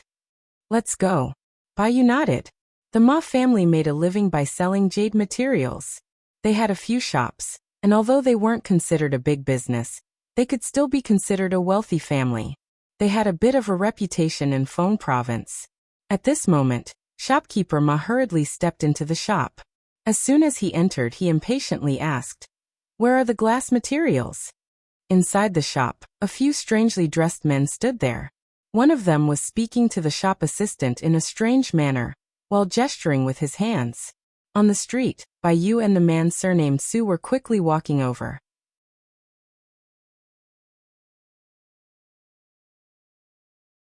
Chapter 694. The strangely dressed man casually took out a piece of green transparent irregular object and said, "These colored glaze materials are all real. You can inspect them and ask someone to process them. It won't take much effort to make a good colored glazeware. If we weren't in urgent need of silver, we would definitely process them ourselves and not sell them to you." The shop assistant looked at him with a puzzled face and asked, "You didn't speak like that just now." The foreign merchant was stunned and asked, "Then how did I speak like that?" Yes, you spoke like that." The shop assistant twitched his mouth and immediately shut his mouth after saying that. He was worried that if he continued talking to him, he would also speak like that in the future. Shopkeeper Ma didn't pay attention to the conversation between the two. All his attention was on the piece of colored glaze in his hand. After a moment, he withdrew his gaze and took a deep breath, asking, "How much is the piece of colored glaze in your hand worth?" The man weighed the colored glaze in his hand and said, 3,000 taels. 3,000 taels? Shopkeeper Ma smiled and said, "If it's a real piece of colored glazeware, 3,000 taels isn't expensive. But this is just a raw material. How can it be worth 3,000 taels? You're in this line of business, so you should know that it doesn't cost much to make a piece of colored glazeware." The foreign merchant opened his mouth and paused. He looked at the shop assistant next to him and said, "The important thing is the raw material. 3,000 taels isn't expensive. I'm in the raw material business, so I naturally know the rules of this line of business." Boss Ma smiled and said, "It's risky to carve the raw materials into jewelry. How about 2,000 taels of silver? We have a lot of colored glaze and wanted to find someone who is worth cooperating with." The man shook his head, took the colored glaze in his hand, and turned to leave. When he walked to the door, he turned back and said, "Since you're not sincere, we'll find someone else." At the door, a middle-aged man stopped him and said with a smile, Wait. Our Su family is also in this line of business. 3,000 taels it is. The price is negotiable. Can I have a look at this piece of colored glaze first?" Shopkeeper Ma quickly walked out, and happened to see the middle-aged man holding the piece of glass and looking it up and down. His heart sank and he immediately stepped forward and said, "Brother Su, how could you do something like stealing business? Don't you know the rules?" The man looked up at him and said with a smile, "Brother Ma, what are you talking about? This is obviously a business that you don't want to do. Don't tell me you don't want others to do it? What business do you mean I won't do? Aren't I discussing it now?" Shopkeeper Ma walked over with a face full of smiles as he stopped in front of the foreign merchant and said, Come. Brother, I was in the wrong just now. Come in and have a cup of tea. We can talk about it slowly." The man surnamed Su said, "All right, I'm thirsty. Let's talk inside." Shopkeeper Ma looked back and said, "What do you mean? Let's talk inside. I'm discussing business with this brother. What are you doing here?" The man surnamed Su said with a sullen face, "Brother Ma, this is a bit too much. Can your Ma family handle such a big business?" The young man surnamed Bai immediately stepped forward to smooth things over. "Shopkeepers, we've been friends for so many years. Let's not hurt each other because of such a small matter. Shopkeeper Su, Shopkeeper Ma accepted this business first. Why don't we let them talk first? There must be some rules, right?" After saying that, he looked at the foreign merchant and asked, "You just said that you have a lot of glass? This damn Su family and Ma family. We've been working together for so many years. How can they raise the price just like that? What a despicable person. In the courtyard, Lin Yong was squatting on the ground, snorting as he ate the noodles and complained angrily. Li Yi used a small fan to fan the fire, while brewing the medicine for Lady Lu. Merchants only pursue profit. Don't take friendship seriously. Money is their true friend. Don't think that the three of them are in the same boat now. If there is a conflict of interest, they will turn hostile faster than anyone else, said Li Yi casually as he used a small fan to fan the fire while brewing medicine for Lady Lu. Lin Yong interrupted. My lady is not like that. All right, I know your lady is a good person. Kindness will be rewarded. It's not that she won't repay her kindness, but it's not time yet. Li Yi added more firewood to the pot and said, You don't have to be too angry. No matter what you do, you have to have a bottom line. Otherwise, you'll suffer retribution. Those who cheat others will be cheated. This has been the truth since ancient times. Maybe those families will soon suffer retribution. Lin Yong snorted and finished eating the noodles. He put down the bowl and said gloomily, Why haven't I seen evil get retribution? Good people don't live long, but scourges last for thousands of years. In this world, evil people live more freely. Li saw that a window of a room in the inn next door was opened. He stood up and handed the fan to Lin Yong. He patted him on the shoulder and said, Believe me, there will always be retribution. It's just a matter of time. I'll go out for a while. Help me watch the fire for a while. Lin Yong squatted down and fanned the fire from time to time. Li Yi walked out of the courtyard and walked into the inn next door. He went straight up to the second floor and knocked on a door 3 times. After 3 knocks, the door opened. Inside the room, a man stood up and said, I've just reached an agreement with those 3 families. Those raw materials will be given to them. It's not convenient for us to use silver notes, so let them directly trade with gold. Unlike other things, colored glass was not only valuable after it was made into colored glasswares. Even if it was just a ball, it was also an auspicious sign and treasure in people's eyes. That thing could be burned in large quantities every day, so there was no time to carve it one by one. It could be casually burned and sold for money. It didn't take time and effort, and it was extremely convenient. The Bai family, the Su family, and the Ma family had obviously joined hands this time to force Lin Wanru to give in. It just so happened that there was no place to sell these things. Previously, they lived in other people's houses, so they would do whatever they could to help. The man smiled and asked tentatively, Young master, do you think we can get 10 more points this time? Li looked at them and said with a smile, Everyone has worked hard these days. When we go back, everyone will get 50 more points. A few people's faces lit up, and they cupped their fists and said, Thank you, young master. After Li left, one person closed the door, but the joy on their faces still did not fade. A young man's face lit up with anticipation, and he said, 50 points, in addition to the previous points, we can get Senior Lu to teach us martial arts once. I plan to exchange 500 taels of silver to buy a house in the capital, and bring my mother back. Another middle-aged man smiled and said, Xiaowu, what about you? A young man sitting in the corner smiled and said, I also plan to buy a house next to yours, and then I'll go back and propose. Xiao has already waited for me for 3 years, but that old guy didn't agree. This time, I'll go back and smash him to death with silver. Haha, you're ambitious. The conversation in the room was limited to this small space. In another part of the city, Bai Yu and 2 other middle-aged men were gathered together, also talking in low voices.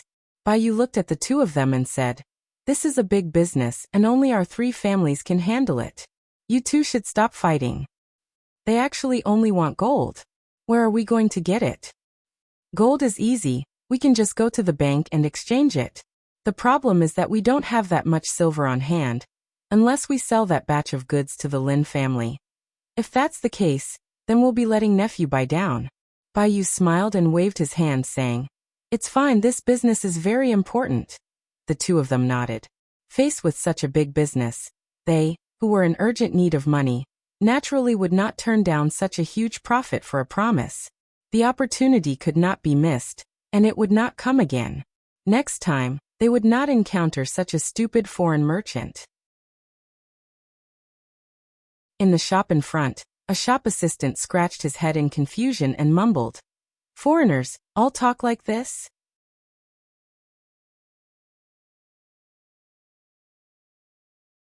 Chapter 695. The city of Phong province was in a mess these days. Every day, officers and soldiers could be seen arresting people and passing through the streets. Not only the officials of Phong province were in a panic, but also the common people were affected. There were fewer pedestrians on the streets than usual. Some officers and soldiers passed by just now. I wonder who was arrested this time? I heard that it was the district magistrate of the neighboring county. He embezzled a lot of money and people's lives were involved. He deserved it. This is the end of corrupt officials. Who knows? The first prince brought people to Phong province to make trouble. Obviously he is targeting the third prince. Maybe it was them. Sure. How dare you say that? Aren't you afraid of losing your head? Second Miss Lu wanted to drink fish soup today. In order to pick out fresh fish, Li woke up early and went to the market. He carried a fish in his hand. When he walked on the street, he heard many similar words. The situation of the royal family of the Qi kingdom was different from that of the Jing kingdom. Few sons of the emperor of the Jing kingdom were successful. But the emperor of the Qi kingdom was different. He had several princes. Although they were not outstanding, they had their own talents.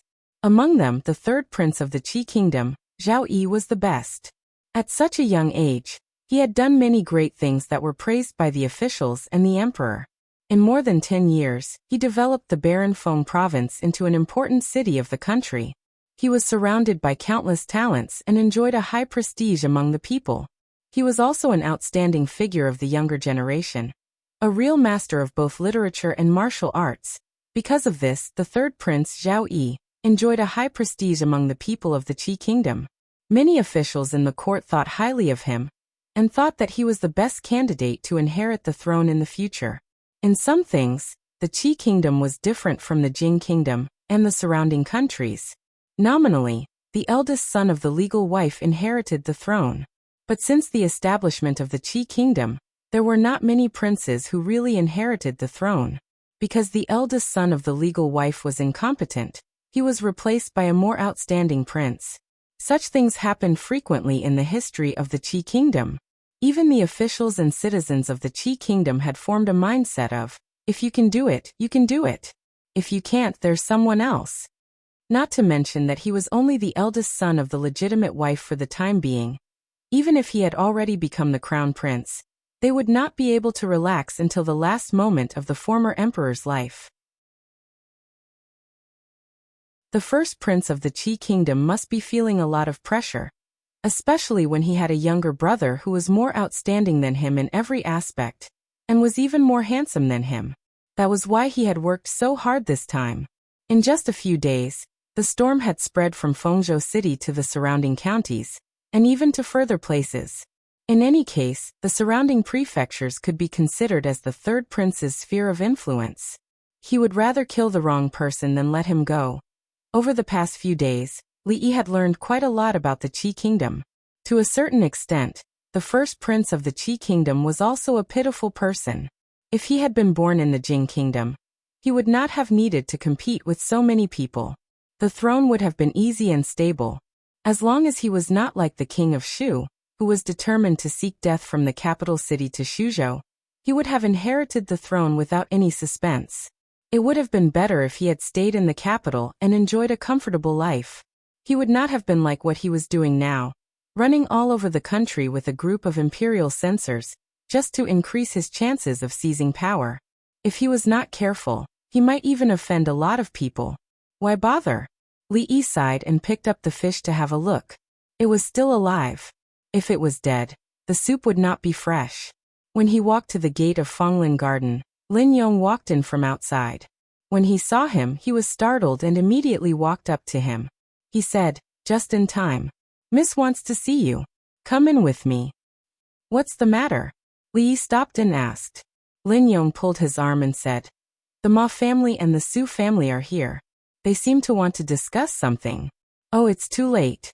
Let's go there first. Li Yi handed the fish to him and said, I'll go there myself. Help me put this fish into the tank. I'm going to make soup tonight. Don't kill it. Lin Yong nodded and said, Okay. What time tonight? I'll go there after I finish my work in the shop. Wanru, we were indeed in the wrong in the previous matter. Shopkeeper Ma sat in his seat and turned to look at Lin Wanru. He said apologetically, It's just that the market has changed recently. If we don't raise the price, we'll lose money. I hope you won't blame us.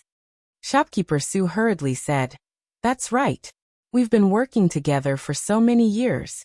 When the Lin family was still in your grandfather's hands, they bought from us. It's not worthwhile to hurt our relationship because of such a small matter. Don't you think so? Lin Wanru looked at the two of them and asked, Why don't the two of you get straight to the point? Why are you here today? It's about the goods. We've thought it through. Shopkeeper Ma stood up and looked at her. He said, How about we trade according to the price we discussed before? Shopkeeper Su nodded and said, Yes. We'll trade according to the price we discussed at the beginning. After we went back, we thought about it. This matter was indeed our fault. We've been friends for so many years. Even if we lose a little money, we can't let you suffer a loss. Lin Wanru looked at the two of them. Her expression was calm, but there was a trace of surprise in her eyes. Before today, the Ma family and the Su family insisted on the price and were unwilling to budge. Why did they suddenly change their minds? They were so anxious to sell that batch of goods to the Lin family. Could it be that there was something wrong with that batch of goods? The two of you can go back first. I'll think about this matter. Lin Wanru thought for a moment and looked at the two of them. Shopkeeper Ma and Shopkeeper Su's expressions changed slightly. What was there to think about? They were going to trade with those foreign merchants tomorrow. If they couldn't sell that batch of goods, they wouldn't be able to gather enough money. At that time, wouldn't that deal with a sure profit and no loss be ruined? Shopkeeper Ma said in a hurried tone. Wanru, what else is there to think about?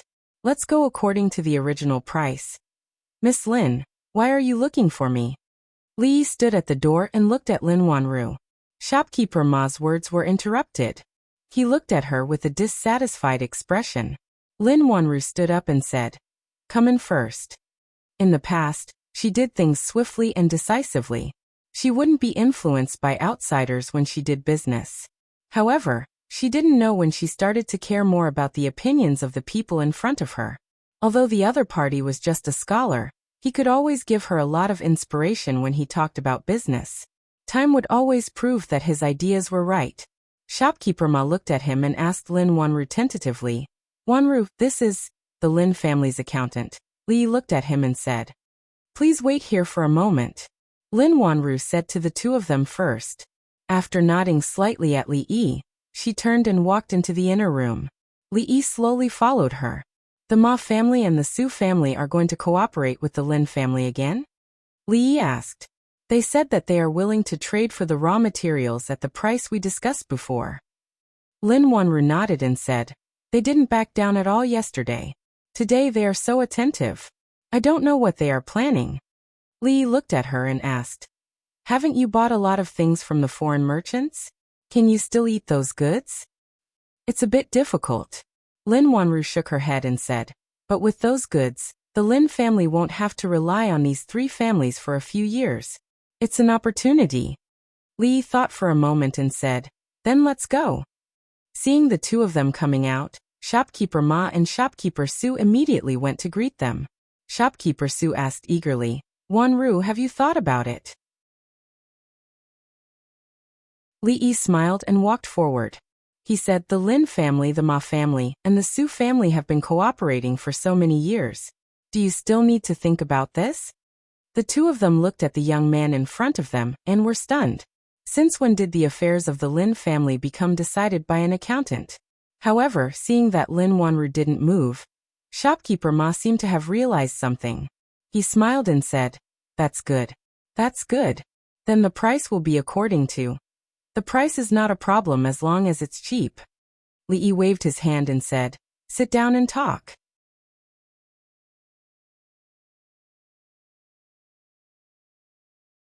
Chapter 696. Seeing that Lin Wanru's attitude seemed to have changed, Shopkeeper Ma and Shopkeeper Su sat down at ease and took a sip of tea. Shopkeeper Ma said unhurriedly, "Both our families have prepared the goods. May I know when the Lin family will pick them up?" "There's no rush." Li Yi picked up his teacup and took a sip.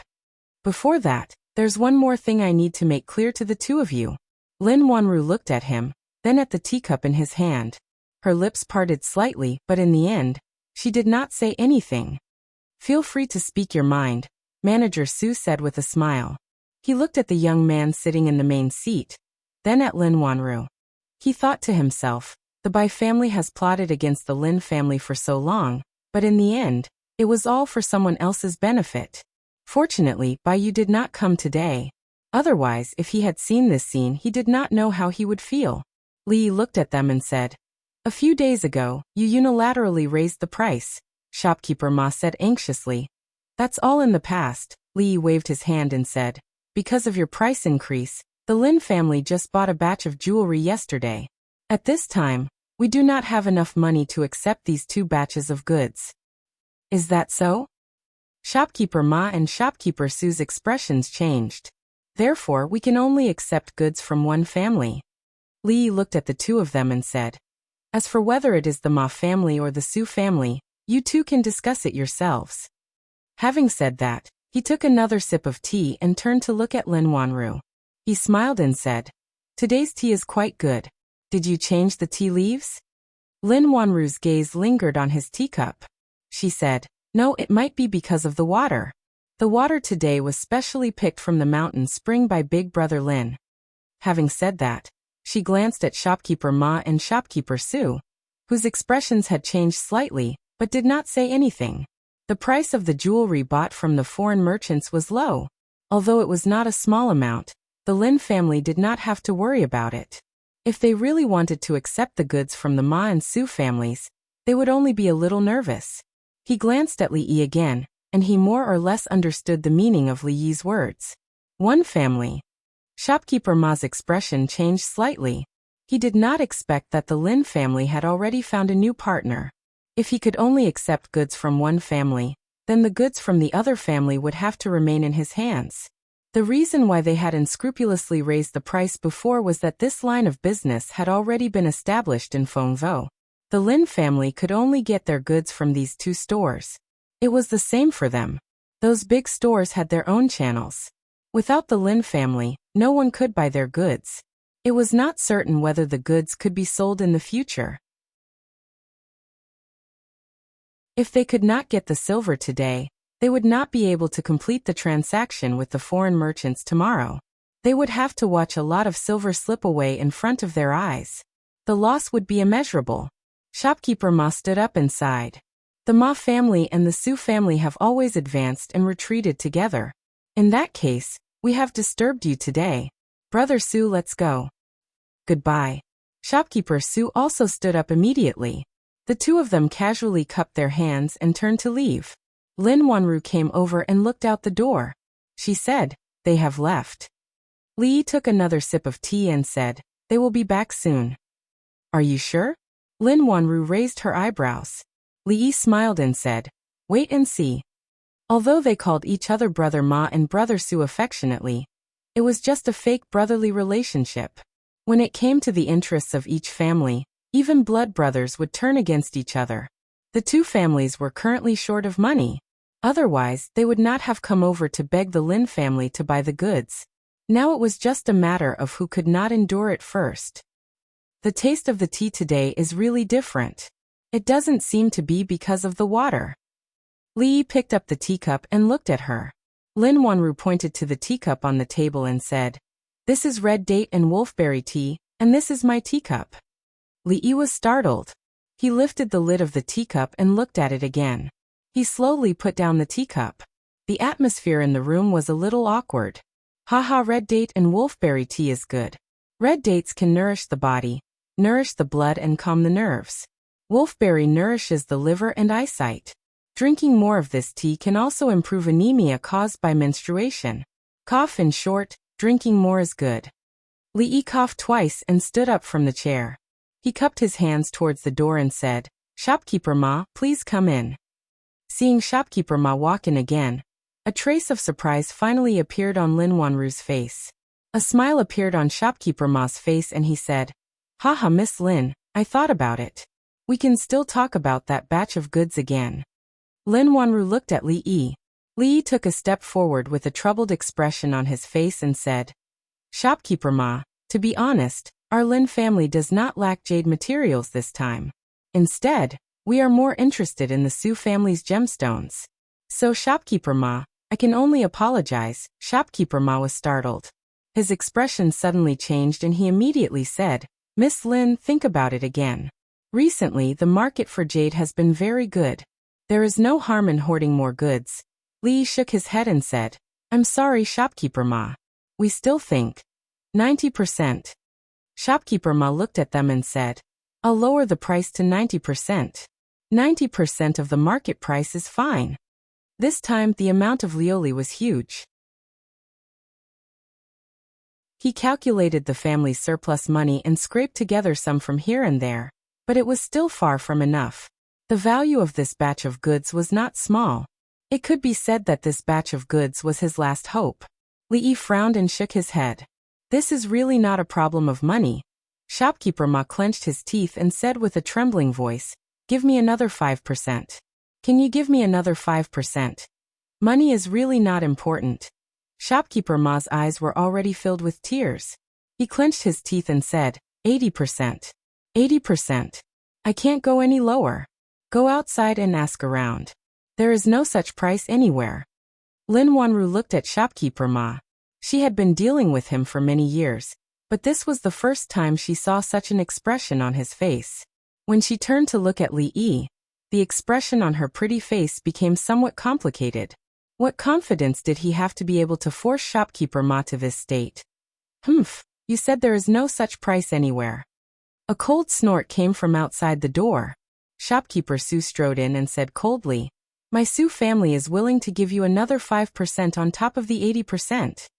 Surnamed Su, what is the meaning of this? Surnamed Ma, what is the meaning of sneaking back here? Aren't you?" Li looked at Lin Wanru and shrugged slightly. He was very pleased with his prediction. Lin Wanru glanced at him and sat down on a chair to the side. She took a sip of tea and looked at the two quarreling men in the hall. She sighed. At this moment, she actually felt some sympathy for them.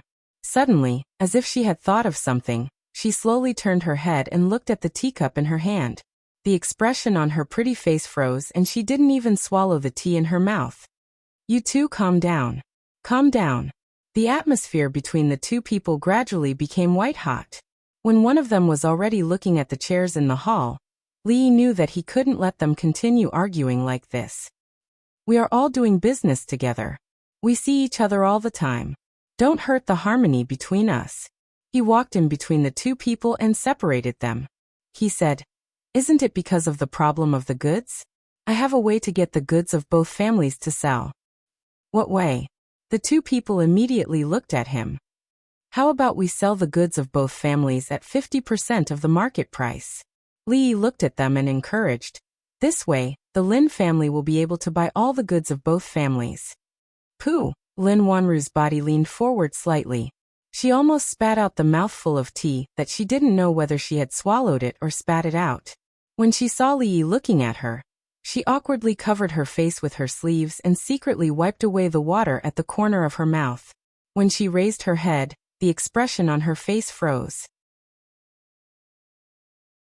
She had finally swallowed that mouthful of tea in a panic. At this time, shopkeeper Ma and shopkeeper Su finally recovered from the shock of that sentence. 50%? Why don't you just rob a bank? Shopkeeper Ma was the first to jump up and down. Shopkeeper Su quickly said, "Do you know what you are saying? 50%? How are we going to make a profit? Our Lin family is also in this business." Li looked at the two of them and said, "Everyone knows how much profit there is in this business. You can still make a profit from 50%. As humans, don't be too greedy. That's for you." Shopkeeper Ma looked at him and said angrily, "Brother Su, let's go." Shopkeeper Su's expression changed. He clenched his fists in his sleeves and finally relaxed them. He closed his eyes and said slowly, "Brother Ma, you go back first." I want to have a good talk with this greedy young man.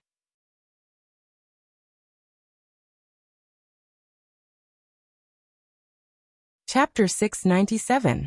You. Shopkeeper Ma stood rooted to the ground and looked at Shopkeeper Sue in astonishment. You'll do it even if it's 50%? Shopkeeper Sue stared into his eyes as if he could see through his thoughts. Are you not going to do it? Shopkeeper Ma's expression became a little unnatural after being seen through. He said in a low voice, 50%? I won't be earning much. It doesn't matter. Even if we can't do business, we can still be friends. Seeing Lin Yong looking around outside, Li waved at him and said, Brother Lin, come and send Shopkeeper Ma off. Shopkeeper Ma clenched his fists and loosened them. A dry smile quickly appeared on his face as he said, Don't worry. Everything can be discussed. Without the Lin family, this batch of goods could not be disposed of in a short period of time. The business with the foreign merchants would also be ruined. That young man was right. If they sold the goods at half price, they would not suffer a loss. However, the profit would be pitifully small. Of course, if they rejected the Lin family, they would eventually make a move. However, they could not afford to wait any longer. The profit from this batch of goods was a small matter. Liuli was a big deal. They could not lose the big picture for the small. They had learned this principle decades ago. At this moment, while the two of them were feeling gloomy, they could not help but feel resentment towards the Bai family.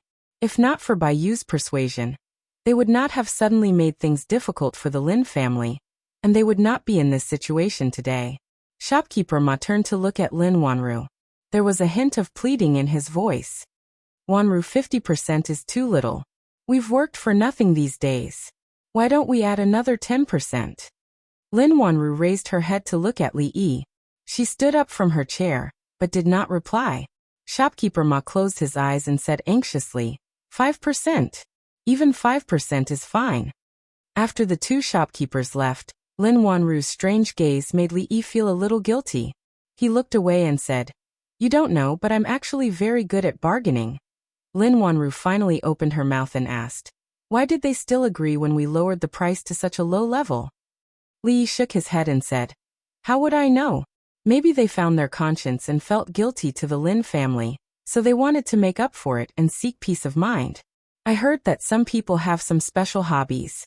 The more they lose in business, the more peace of mind they feel. The way Lin Wanru looked at him now was completely different from before. The final transaction price with the Ma family and the Su family was 55% of the market price, which was already an incredibly low price, exactly half of the price they offered 2 days ago. This was simply unimaginable in the past. It could even be said that the Lin family got a bargain for nothing. Lin Wanru looked at Li Yi again. It seemed that since he came here, the opportunities for the Lin family to get a bargain for nothing had increased. Seeing that her eyes had been circling around him, Li felt uncomfortable all over. He stood up and said, If there's nothing else, I'll leave first. There's still a fish to deal with at home. Lin Wanru finally withdrew her gaze, stood up and said, Thank you for today's matter. It's just helping to haggle. It's a small matter. I'm leaving. Li Yi waved his hand and walked out of the door. Watching him walk out, Lin Wanru sat down again and stared blankly at the teacup on the table. She had been in charge of the Lin family for a few years, and encountered many things in business. She had also accumulated some experience in means, but all the means were generally in line with the norm. Today, her horizons had been truly broadened. She had seen very clearly that when Shopkeeper Ma and Shopkeeper Su had left, their eyes were glistening with tears. Every time this happened, she would start to wonder who the people she had picked up back then were. Shopkeeper Ma and Shopkeeper Su's decisiveness had actually slightly exceeded Li Yi's expectations. He had thought that it would be good enough if they could lower the price to 70%, but it seemed that he had underestimated the importance they placed on the deal tomorrow. A large batch of azure glass was going to be shipped to the Qi Kingdom. This time, they were destined to suffer a loss. He felt a little guilty for setting them up twice in a row. When he walked out of Fragrant Forest Park, he was surprised to find that the two men had not left yet. The young man named Bai Yu was also at the entrance of Fragrant Forest Park. He must have bumped into the two men when he was about to enter. Shopkeeper Ma, Shopkeeper Su. Bai Yu was about to greet the two men, but they merely glanced at him coldly and walked straight past him. If not for Bai Yu, they would not have suffered such a huge loss this time. They had accumulated a bellyful of anger earlier, so naturally, they would not be in a good mood when they saw him again. Bai Yu looked at them suspiciously. The two of you, you're going to look for Miss Lin again? Shopkeeper Ma glanced at Bai Yu and sneered. Nephew Bai, I'm afraid you're going to waste your efforts this time. You've been so attentive so many times, but in the end, haven't you ended up benefiting a pretty boy? Shopkeeper Su shook his head. Brother Ma, how can you say that? Nephew Bai doesn't know about this yet. Don't stab him in the chest again. Bai Yu's expression changed. What do you mean? What do you mean by cheap pretty boy? This time, the two men merely glanced at him mockingly before turning to leave, leaving Bai Yu standing where he was. His expression began to fluctuate. Li Yi walked past him. He glanced at the two men's backs and curled his lips. What kind of people were they? Miss Lin had kindly accepted their goods so that they would not miss out on tomorrow's big business. Not only were they not grateful, they even dared to spread rumors about her. Were they even human? He had seen all of this. Lin Wanru had always been clean and virtuous.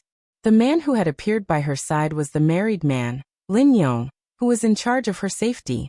Where did this pretty boy come from? Pretty boy. When he reached the entrance of his courtyard, Li Yi's footsteps paused. He turned around and looked in the direction that the two men had left. The trace of guilt in his heart instantly disappeared without a trace. It was a pleasure working with you. It was a pleasure working with you. Shopkeeper Ma nodded to the foreign merchant and opened a large box placed in the center of the shop. After carefully inspecting the items inside, he waved his hand at the shop assistant behind him. The assistant immediately handed the box over to Shopkeeper Ma. The foreign merchant took the box and opened the lid. He saw that it was filled with neatly stacked gold nuggets. Shopkeeper Ma said, "These were exchanged from the bank this morning. Please check them." The foreign merchant placed the box to one side and bit each gold nugget. He waved his hand and said, "There's no need to check. We believe in the Ma family's reputation." Shopkeeper Ma looked at the foreign merchant and said, "I don't know if you have time. I'm holding a banquet at Agarwood Tower today." The foreign merchant waved his hand and said, "The Bai family and the Su family are still there. They're waiting for us." Shopkeeper Ma smiled and said, "In that case, I won't keep you." He casually pointed at an assistant and said, "Go and see these important guests off." When the few of them walked out of the shop, he opened the box again and saw a pile of sparkling and translucent glass inside. His face was filled with ecstasy. "We're rich, we're rich." Outside the shop, a shop assistant saw the foreign merchants out and said, "Gentlemen, I'll see you off here. Goodbye."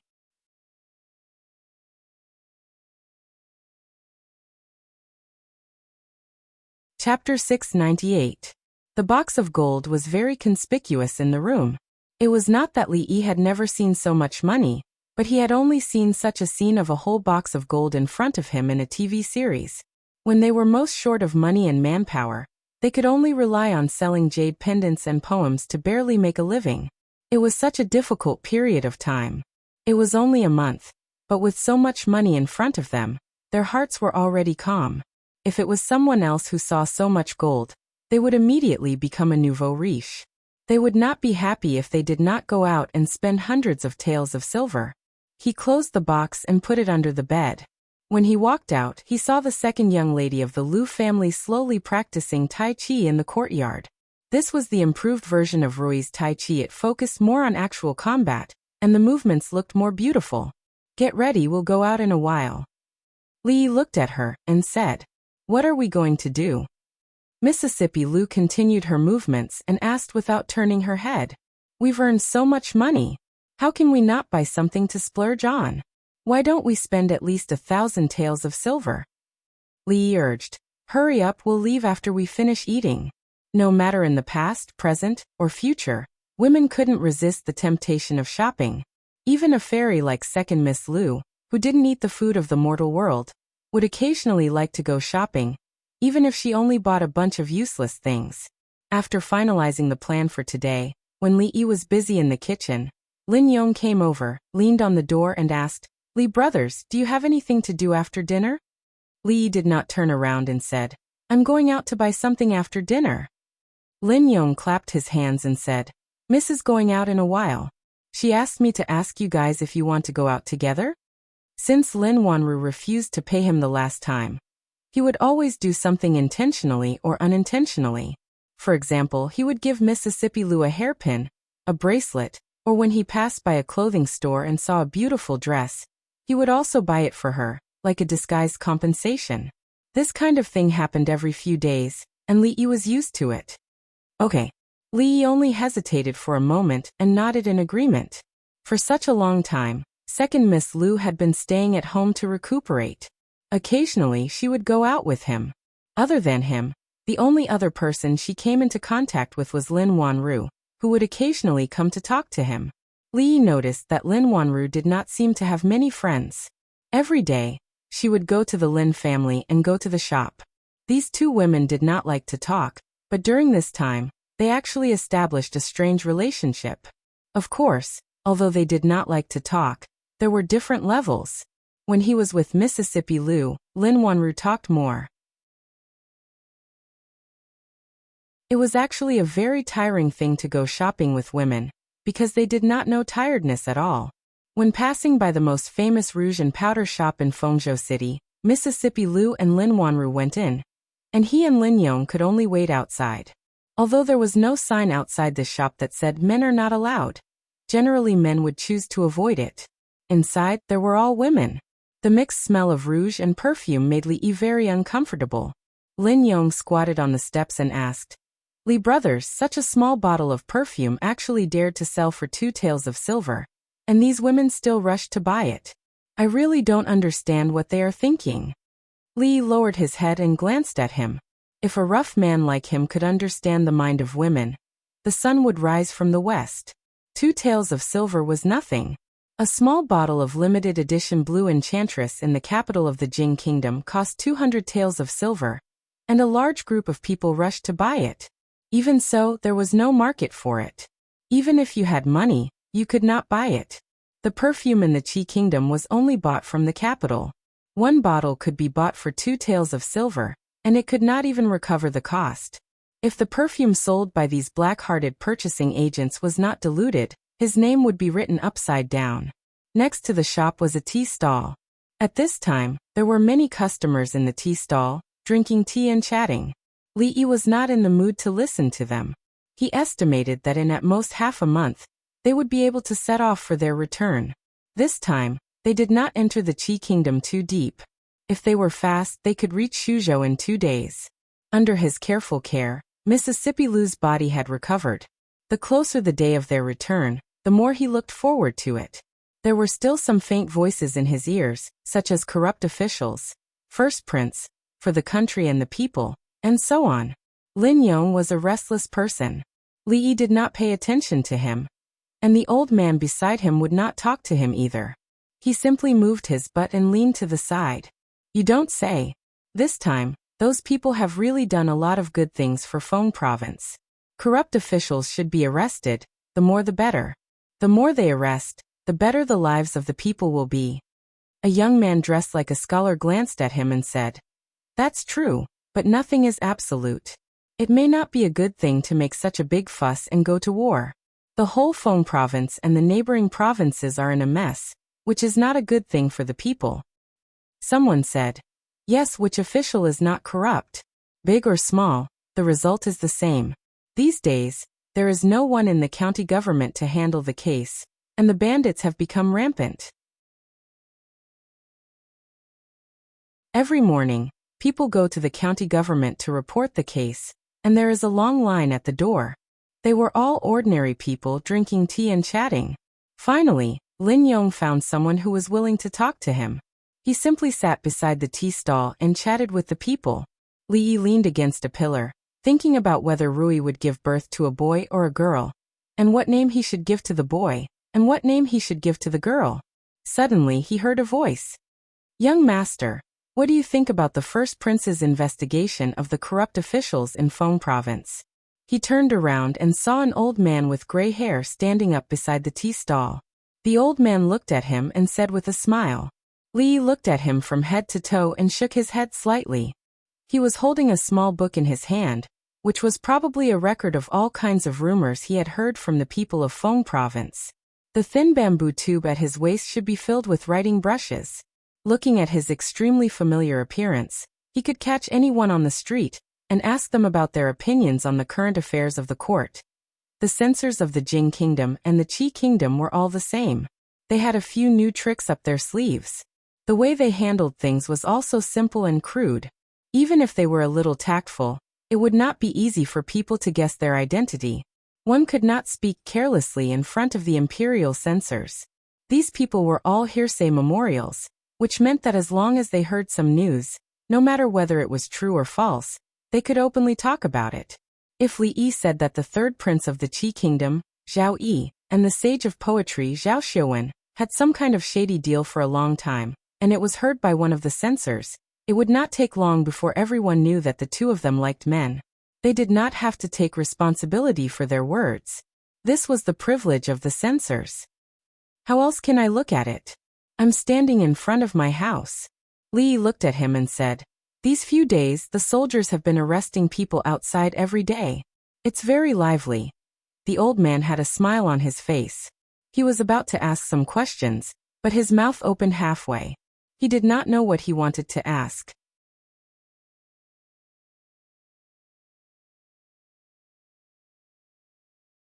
Chapter 699.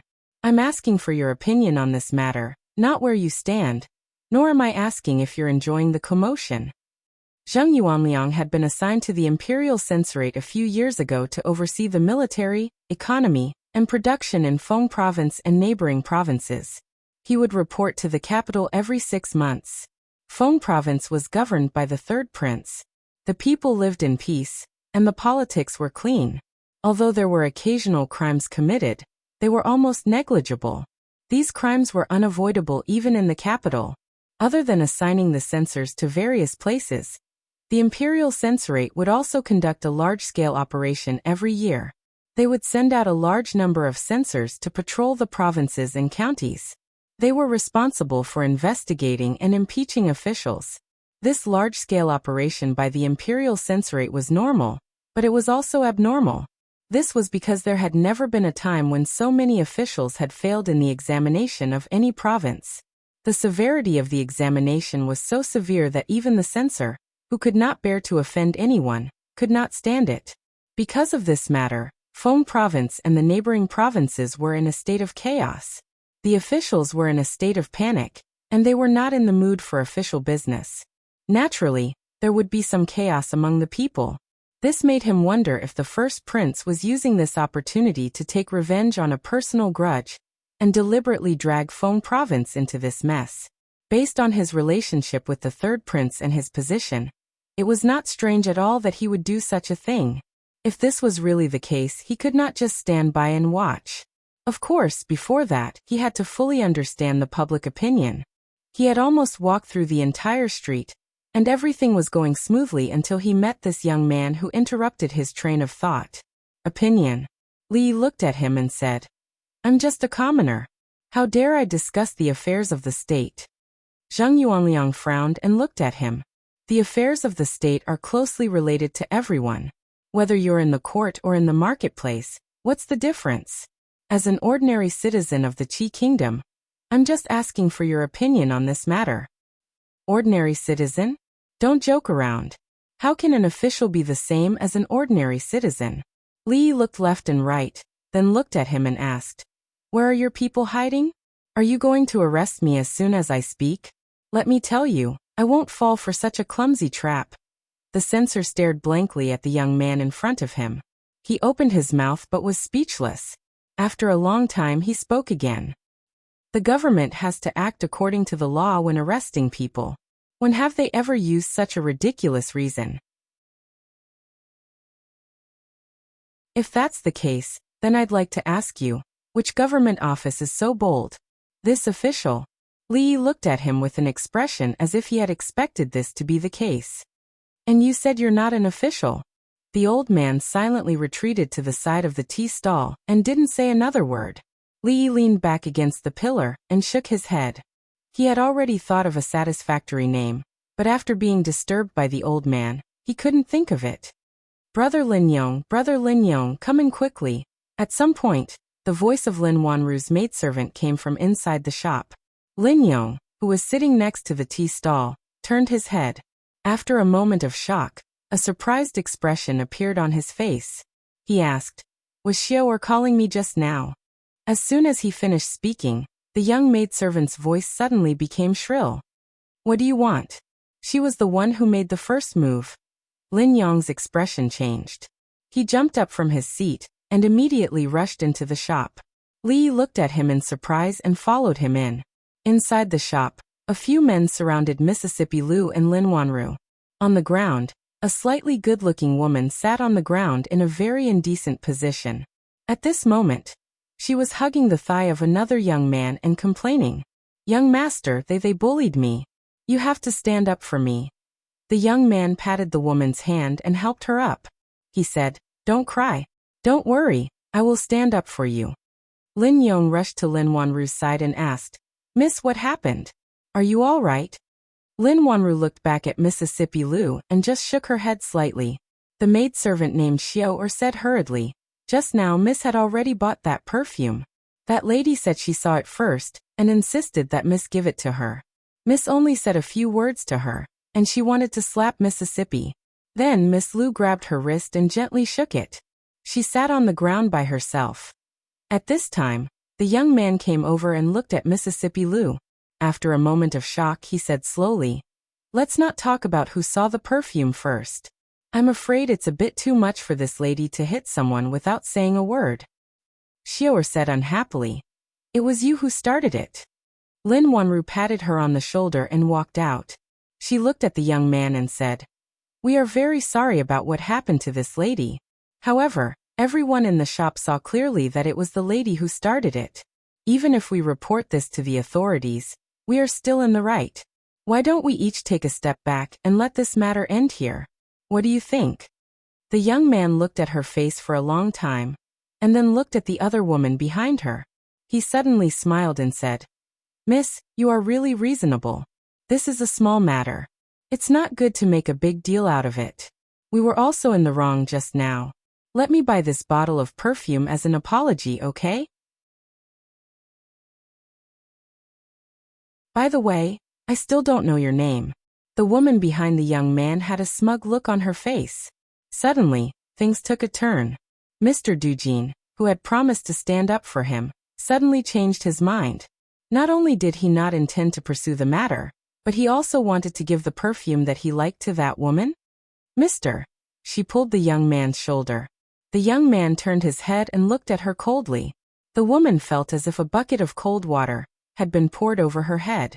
She could no longer say anything. "I appreciate Mr. Dujin's kindness." Lin Wanru took a step back and looked at Mississippi Lu. She said, "Let's go." "Miss, please wait." The young man took a step forward and reached out his hand to stop them. However, his shoulder was pressed against by someone's palm. Li used his other hand to point at the woman with heavy makeup who was standing there in a daze. He said, "Your lady is over there." "Who are you?" The young man frowned and asked. Li tilted his head and looked at Mississippi Lu and Lin Wanru. He then turned his head to look at the young man and asked, "What do you think?" The young man was stunned for a moment. He seemed to have thought of something, and a look of pity appeared on his face. "What a pity." The expression on his face became one of disgust. He looked at Li Yi and said coldly, "I hate it when people touch my shoulder." Li Yi patted his other shoulder and said, "This is an illness. It needs to be treated."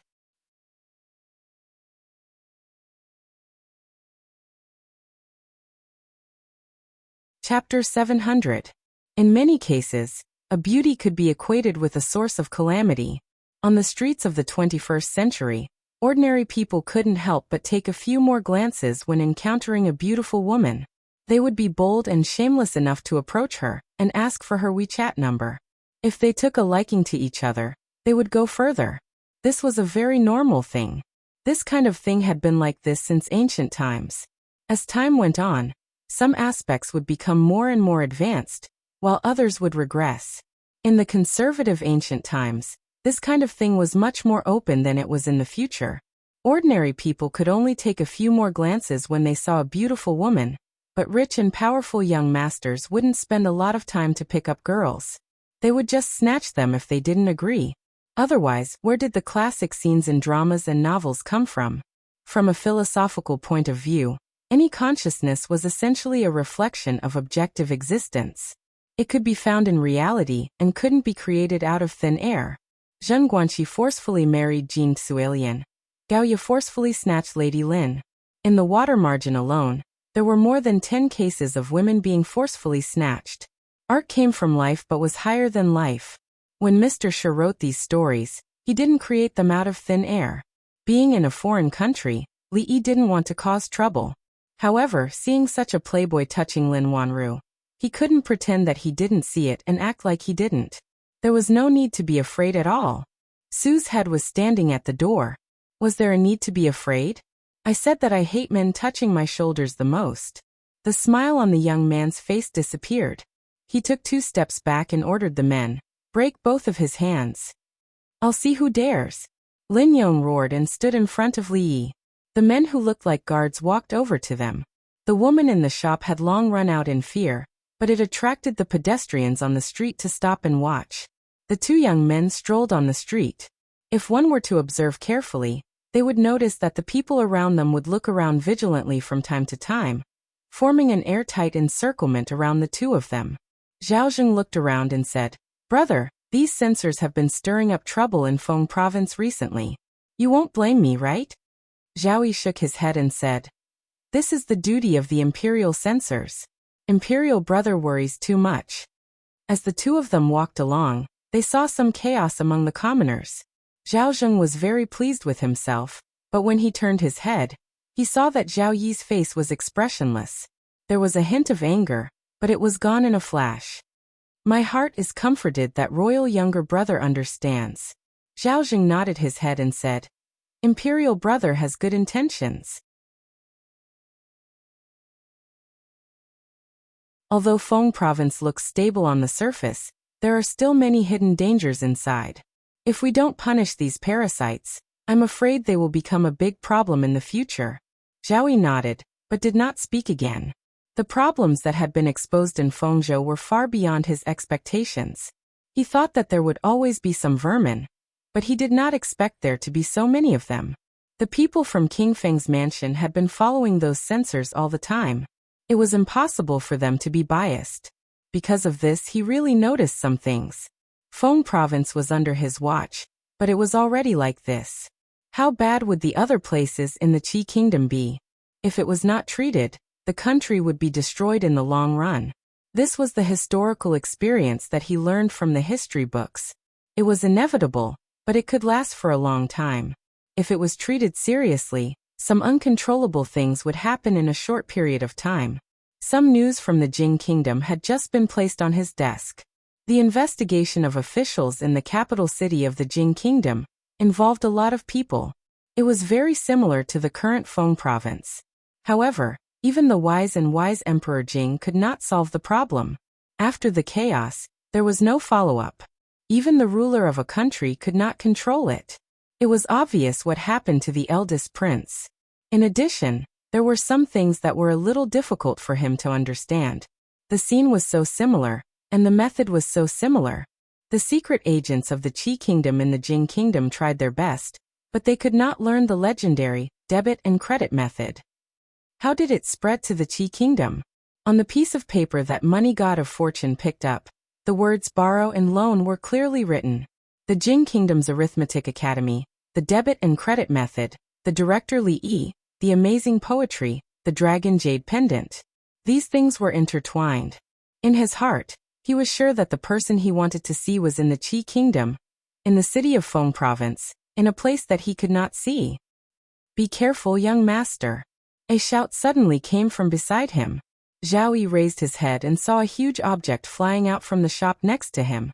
Immediately, one of the shadow guards flew up, stepped on the object and used his weapon to block it. Several men with their arms crossed ran out of the shop in a hurry. Then several figures came out from inside. Zhao Yi looked over subconsciously. The one walking in front was a young man. His eyes stayed on the young man's face for a moment, and then moved away. These things would be handled by someone. When he was about to leave, a voice came from beside him. "What's going on?" Zhao Jing walked to the man who was stepped on by the guard and asked with a frown. Cousin brother, save me." The young man raised his head and immediately cried out when he saw Zhao Zheng. "Cousin brother?" Seeing the scene in front of him, Li Yi was also stunned. He whispered, "What's going on?" At this moment the third prince, Zhao Yi, was shocked. He suddenly turned his head and looked somewhere. That guy just now actually had companions, and it seemed like there were quite a few of them. Li Yi glanced around, and when he saw a handsome young man in the crowd, his movements paused for a moment. Then he continued to look at him as if nothing had happened. Zhao Yi's eyes stayed in one place for a long time before he moved away. There was a slightly disappointed expression on his face. "What's the matter with you?" The young man on the ground had been helped up. Zhao Jing looked at him and asked with a frown. The young man rubbed a certain part of his body and said while gritting his teeth, This is a group of thugs. Cousin brother, I want to report them to the officials to arrest them." Zhao Zheng looked in the direction he was pointing at. When he saw the two women, he roughly understood what was going on. Before he could say anything, another figure walked over from the side. The old man called Zheng Yuanliang walked over and cupped his hands in salute. When he was about to bow, Zhao Zheng waved his hand and said, "Dispense with the formalities. Don't reveal our identities." Zhao Zheng frowned again. He knew very well what kind of person this cousin brother of his was. This journey was supposed to bring him to gain more experience, but he had been womanizing and had caused a lot of trouble. He could show himself in other places, but this was Feng province. Any mistake would be used against him. For example, Zhao Yi and the censor in front of him, who had not been very willing to cooperate with him before. He looked at the young man and said, "Be obedient and go back to the relay station." After being glared at by him, the young man immediately retracted his head and said no more. Seeing Zhao Yi look over, Zhao Jing shook his head and said, "It's just a misunderstanding. Let's go." The third prince, Zhao Yi, nodded. He looked in a certain direction again and turned to leave. "Are you all right?" Lin Wanru walked up to him and asked with concern when she saw that the people had left quickly. She was still a little shocked when she recalled the scene when he had thrown the man away with one hand. It was really hard to imagine that he looked so weak, but he had such terrifying strength. "I'm fine." Li Yi shook his head and said, "Let's go." He was still a little surprised. They had not seen each other for a long time, but he had recognized the young man at first glance. The young man who had been looking at him for a long time was the third prince of the Qi kingdom, Zhao Yi. The man beside him who had whispered to the censor not to reveal their identities should be the first prince of the Qi kingdom. Who would have thought that the rumored first prince would actually be such a sensible person? About 10 steps away, the first prince of the Qi kingdom, Zhao Zheng, and the young man were a few steps behind Zhao Yi. Zhao Zheng looked at him and said in a low voice, "After I'm done with my business, I'll make arrangements for you. When that time comes, you can do whatever you want with those two women. These days are special, so you'd better know your place." "I understand." Although the young man's eyes were filled with reluctance, he still lowered his head and said. Li Yi turned his head and pointed in a certain direction. He asked the slovenly old man, "What did he say? I didn't hear him clearly." Su looked at him strangely, then turned to look at Lin Wanru and Mississippi Lu. He peeled a white rabbit creamy candy and popped it into his mouth.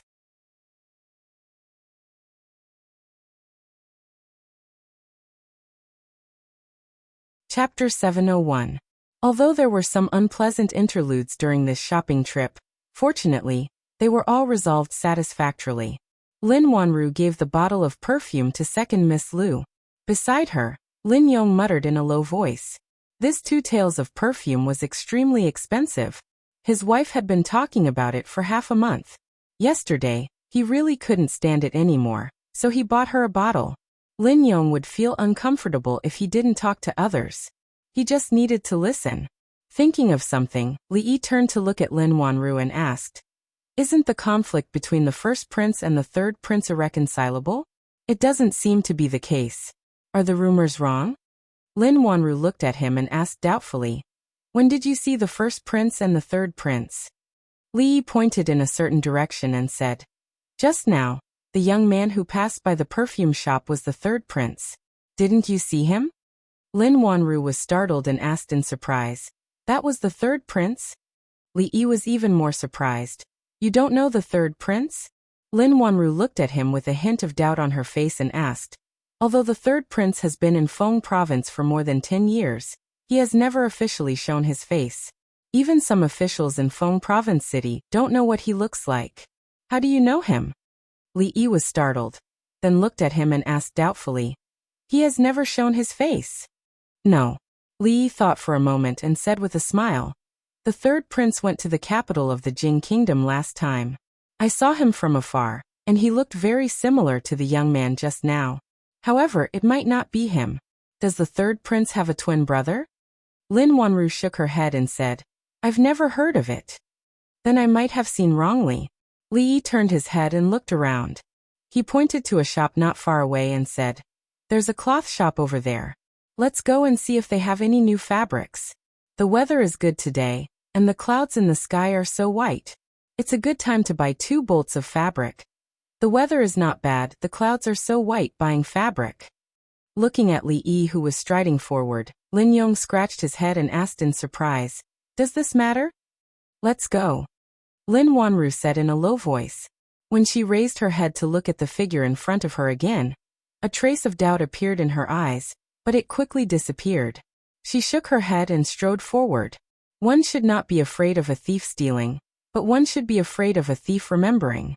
Of all people, it had to be Lin Wanru and Mississippi Lu. This was the Qi Kingdom, and there were many things that he could not directly intervene in. Since he already knew that Lin Wanru would face some unknown dangers in the future, he could not pretend that he did not know and just walk away. The first prince, right? Very busy recently, right? Then continue to be busy. It was good to be busy. To be busy. Li stood at the door of a shop and rubbed the space between his brows out of habit. As he was worrying about the feudal construction of the Qi Kingdom, an old man came up to him and asked in a low voice, Young master, may I disturb you for a moment? Li looked at the old man. He was dressed in Confucian robes and had a small book in his hand. A bamboo tube hung at his waist. Other than his appearance, he looked different from the old man just now. It was as if he had come from the same production line. Yi Futian sighed and asked, What is it? The old man looked at him and said, The first prince has led a group of imperial censors to investigate the corrupt officials in Feng province. There has been quite a commotion these days. I wonder what this young master thinks of this matter? He went straight to the point. It was the same straightforwardness, the same simple brutality. Li Yi took a deep breath and asked, Can I curse? The old man glanced at him and said with a frown, How can a scholar speak dirty words? Then I have no opinion. Li Yi waved his hand and pointed somewhere. He said, There is a tea stall in front. There are many people there. Do you want to go there and ask? Lin Yong walked in front with a lot of things in his arms. Li Yi and the sloppy old man followed behind Mississippi Lu and Lin Wanru. Feng province was not peaceful these days. It was unexpected to meet 2 imperial censors in plain clothes on the same street. From the analysis of the situation, the relationship between the first prince and the third prince was far from good enough for them to go shopping together. On the surface, it was a fake brotherly love. Who knew how they would stab each other in the back? Li Yi turned to look at the sloppy old man and asked, Su, do you have anything to do tonight? The sloppy old man glanced at him and shook his head. No. Li Yi nodded and said, That's good. Your body has not recovered yet. You need to take care of your injuries. If there is nothing important, try not to make trouble.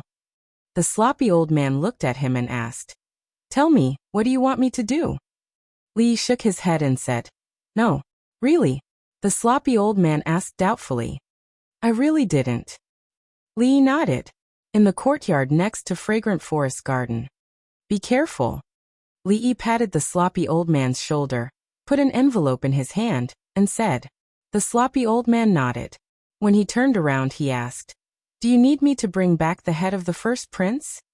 "No, no." Li Yi hurriedly waved his hand and said, "It's good that the thing has been delivered. You don't need to bring anything back. After all, this was the Qi kingdom. If the first prince's head was cut off in someone else's territory, wouldn't the entire Fengzhou city be turned upside down? At that time, no one would be able to leave the city. The entire Fengzhou city would be turned upside down.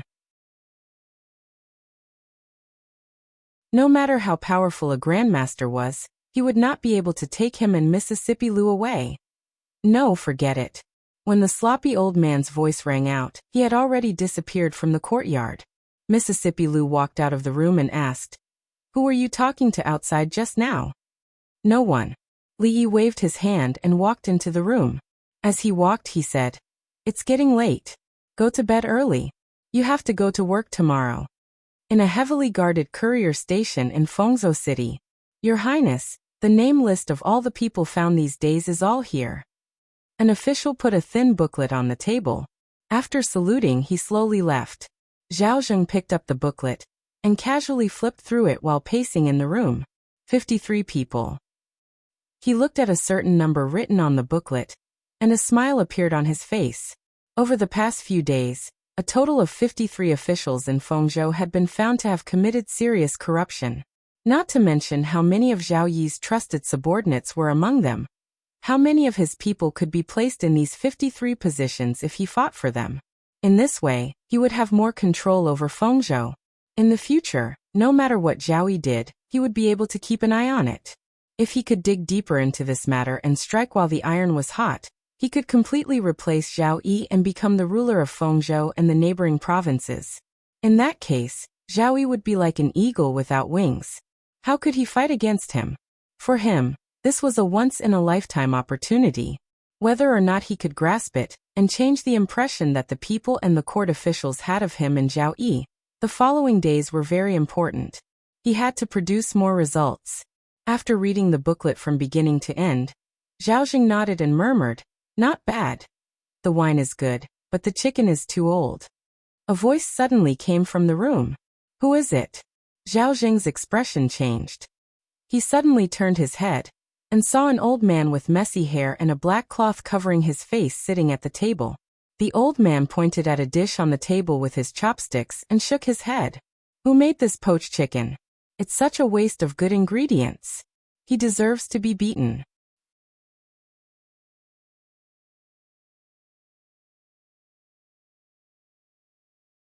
Chapter 702. Who are you? How did you get in here? Zhao Zheng asked coldly as he slowly moved towards the door, a look of extreme vigilance on his face. There were 500 guards outside the relay station, and all around the room were his personal guards. He really could not figure out how this old man managed to break through the guards and get in here.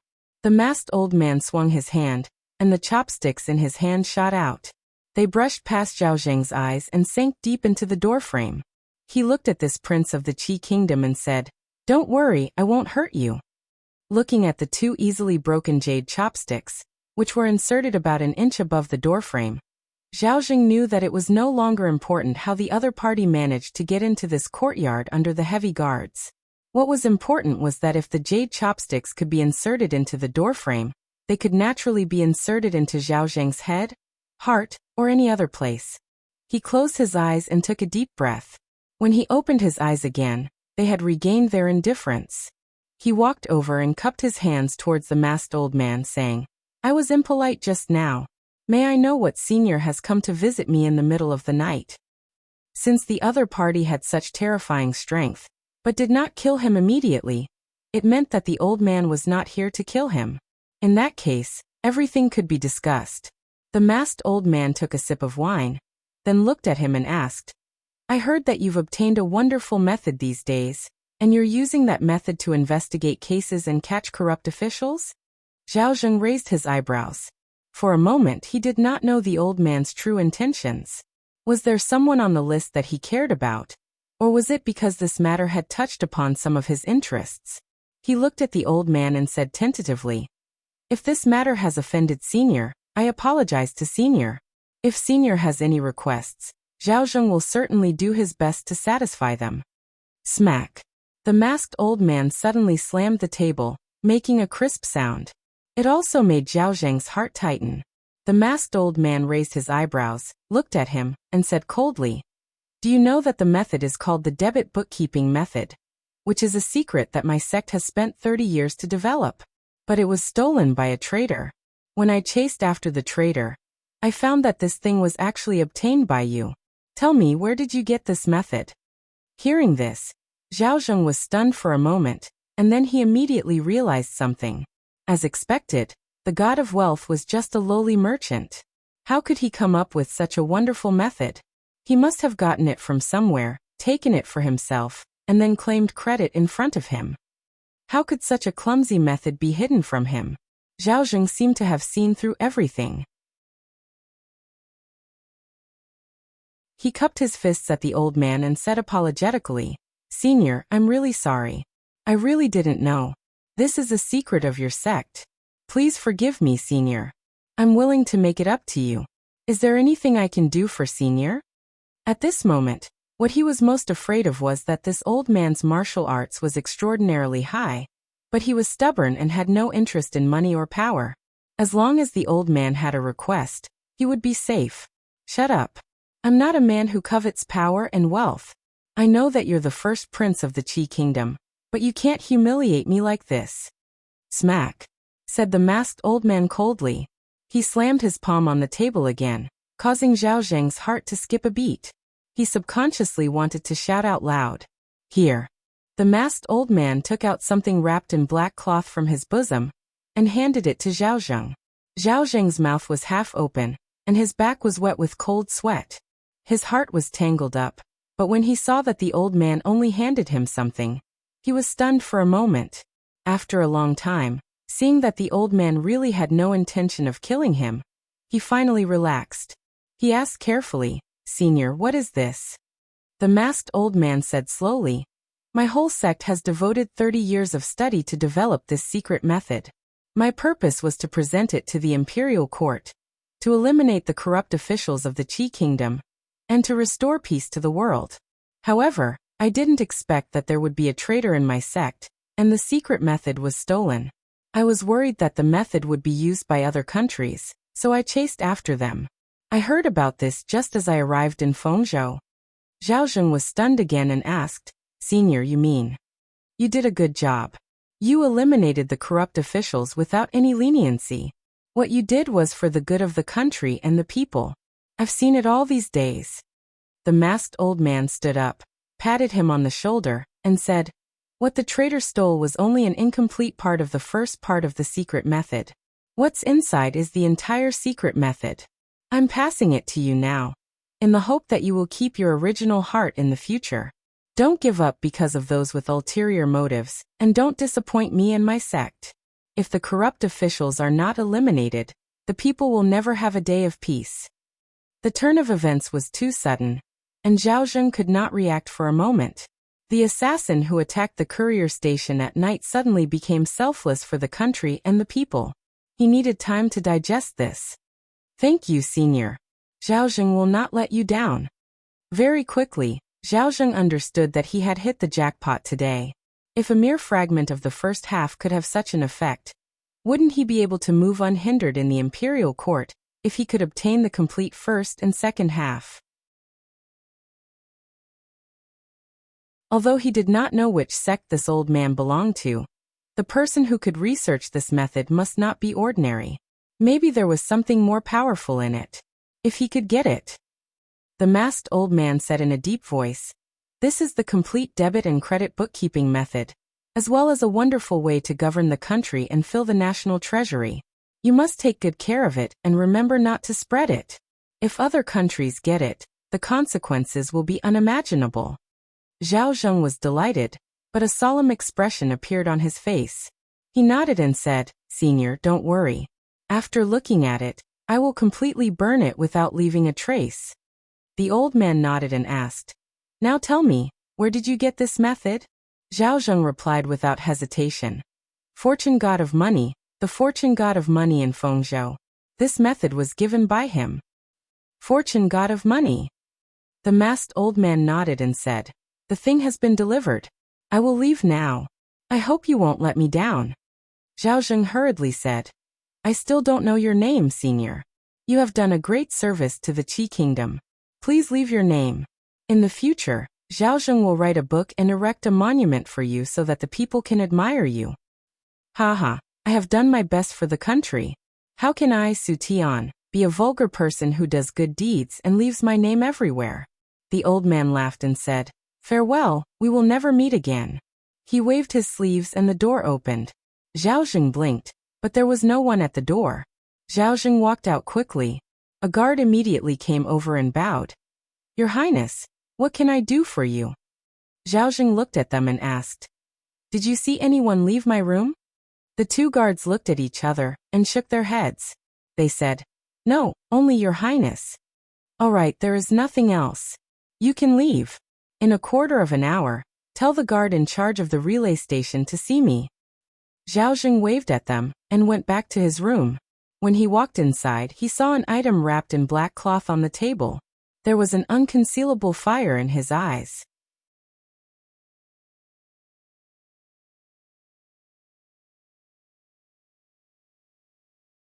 Chapter 703. Inside the room. Zhao Zheng slowly opened up the black cloth, revealing the item inside. It was a bright yellow piece of silk. It looked a little old and should have been around for quite some time. There were some words on the silk. Zhao Zheng slowly unfolded it. It was written in an upright script that he had never seen before. Just by looking at the handwriting, he could tell that the person who wrote on the silk was not an ordinary person. The words were not on paper, but on the silk. It was really puzzling. However, it also made him pay more attention to the content on the silk. Zhao Zheng carefully moved the oil lamp on the table closer to him. He looked at the piece of silk with rapt attention. His face sometimes showed doubt, sometimes he showed a look of understanding. Sometimes he frowned, and sometimes he relaxed. Finally, he slowly stood up and opened the door. He said, "Invite the censors in." "Your Highness, a few of the officials are already asleep. Wake them all up." Zhao Zheng waved his hand and said, "Tell them that I have something important to discuss with them." "Yes, Your Highness." The guard quickly got up and ran away. Not long after, many of the lights in the relay station that had been out for a long time were lit up again. "May I know why Your Highness has summoned us so late at night?" Nearly 10 censors rushed over. Some of them didn't even have time to tidy up their robes. They tied up their sleeves and asked. Zhao Zheng looked at the burnt silk in the bowl on the table. He turned around and said, "For the past few days I have been working day and night. I have made some improvements to the debit and credit method. I have added and deleted several times to make it more convenient to use. From tomorrow onwards, you will use this new method to investigate." He handed a piece of paper over to the censor in front of him. After the censor received the paper, he saw the crisscross lines of rules and regulations drawn on it. His expression was one of astonishment. After staring at it for a long time, a look of surprise and joy appeared on his face. He looked at Zhao Zheng and praised, "Your Highness is indeed a genius. With this, when we check the accounts, all the items will be clear and concise. It will greatly increase the speed of our work and provide us with great convenience." Hearing the censor's words, Zhao Zheng nodded slightly. He didn't know where the nameless old man came from. He naturally wouldn't believe what he said. At that time, he only wanted to save his life. There was an element of hypocrisy in it. But when he saw the first page of the silk, his thoughts immediately changed. The method recorded on it was exactly the same as the censors, but it was more detailed. The God of Wealth didn't tell them some of the methods. It was obvious that the method they used was derived from the old man's. But it was not complete. At this point he believed most of the old man's words. After sorting out his thoughts, he couldn't help but feel high-spirited. A master who was so skilled in martial arts came to visit in the middle of the night just to pass on this wonderful method to him. Among the many princes of the Qi Kingdom, who else had the same treatment as him? A master was indeed a master. His ability to discern the pearls was something that ordinary people could never hope to achieve in their entire lives. Your Highness is brilliant. If this method is really implemented in the future, Your Highness will take credit for it. When several censors in the crowd were flattering him, Zhaozheng waved his hand and said, "Other than that, I have another matter to discuss with you." "Your Highness, please speak your mind. I'm all ears." Zhaozheng thought for a moment and said, "Recently, I've been supervising the various prefectures. I've obtained the secret method of borrowing money from Feng Province. I've investigated the accounts of the various prefectures and have made great gains. I've arrested 53 officials. However, the number of corrupt officials among them is different, so we can't punish all of them. Those who have committed minor crimes don't need to be demoted or punished. They can be ordered to pay money to pay for their crimes, and the money will be returned to the national treasury and the palace. What do you think?" The crowd of censors raised their heads to look at him, and their faces were filled with shock. Paying for a crime with money was something that had never happened before. It only took a little thought to know that it involved a lot of things, and it couldn't be spoken carelessly. "Your Highness, I think that this method must not be used." One of the censors thought for a moment and said through gritted teeth, "This method goes against the law and will cause the country's laws to collapse. We must not." As censors, they were instinctively sensitive to certain things. They instinctively felt that this was not appropriate. "I'm afraid that Censor Wei is exaggerating." Zhaozheng glanced at him and said, "In recent years, the national treasury has been empty, and the inner government is short of money. We can only do what we want now. Although this method has a certain amount of risk, as long as we control it well, it is a wonderful method that can fill up the national treasury. Does Imperial Censor Wei have a better method?" "I know." Censor Wei opened his mouth, looked at him, and immediately retreated without saying another word. The Daqi kingdom had been at war for many years, and the national treasury had long been overwhelmed. This had been a headache for the emperor and the court officials, and it had never been solved. It could be foreseen that if this method was implemented, the national treasury would expand at a terrifying speed, and there would be no more worries about a lack of silver. Moreover, this method was very suitable for the current situation. The censors were supervising the prefectures and assessing the officials. Some officials were corrupt, some were ineffective, and some had flaws in their style of work. There would always be some small problems in all aspects, but they were harmless and difficult to measure. If they weren't punished, it would be conniving, and they didn't know how to punish them. If they could all be converted into silver, it would be much more convenient.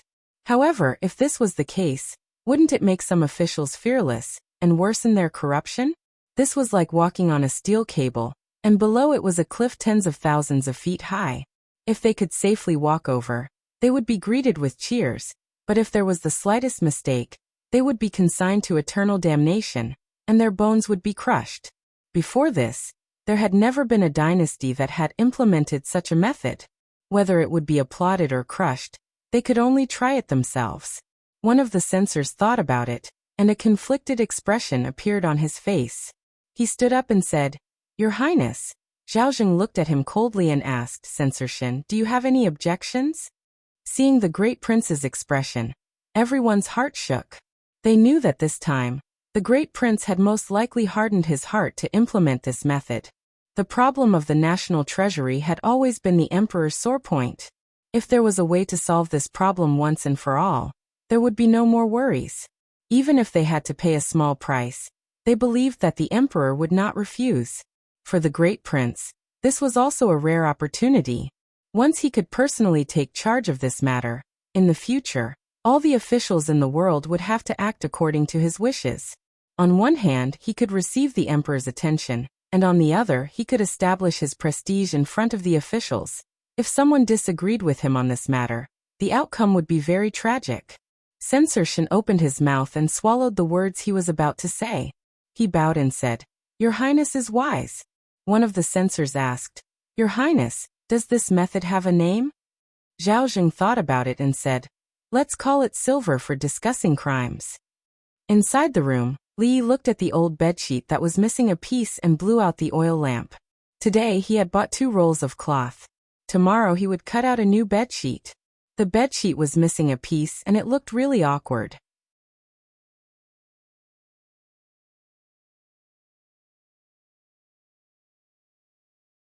Chapter 704.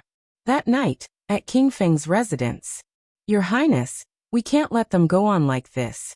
The officials of several provinces are complaining, and the people's grievances are increasing every day.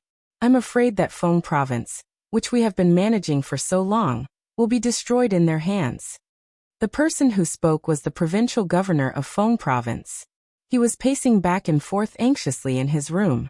According to the plan, the first prince's actions in Feng province should have reached the capital by now and caused a huge reaction. If they were to hurry, there should be a reply after such a long time. However, the reply didn't come. The increasingly unscrupulous imperial censors had caused an impact that couldn't be ignored in Feng province. In the face of the first prince's deliberate targeting, if they continued to sit back and do nothing, there would be some irreparable losses. Zhao Yi heard this and frowned slightly. Although the other party's actions in Feng province were related to the personal grudge between him and the first prince, it was an official matter on the surface. If he obstructed them, he would definitely become a laughingstock. The imperial censors had always been merciless and couldn't be ignored.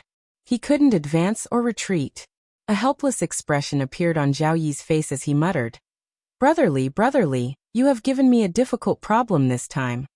The provincial governor of Feng province looked at him and asked doubtfully, "What did your highness say?" "Nothing." Zhao Yi waved his hand and said, "Provincial Governor Zhou, you can go back first. I have my own arrangements for this matter." The middle-aged man nodded and left the room. Zhao Yi walked over. Just as she was about to close the door, she suddenly heard a sound like silk tearing, followed by a bang. He turned his head and saw a dagger inserted straight into the door, all the way to the hilt. A trace of doubt appeared on Zhao Yi's face. He took out a handkerchief from his bosom and held the hilt. He didn't use much strength and easily pulled out the dagger. It was obvious that it was an extremely sharp weapon. "Who is it?" Zhao Yi stood at the door and looked into the courtyard. He asked loudly. There was no response for a long time. He waved at the guard who was walking towards him and walked into the room.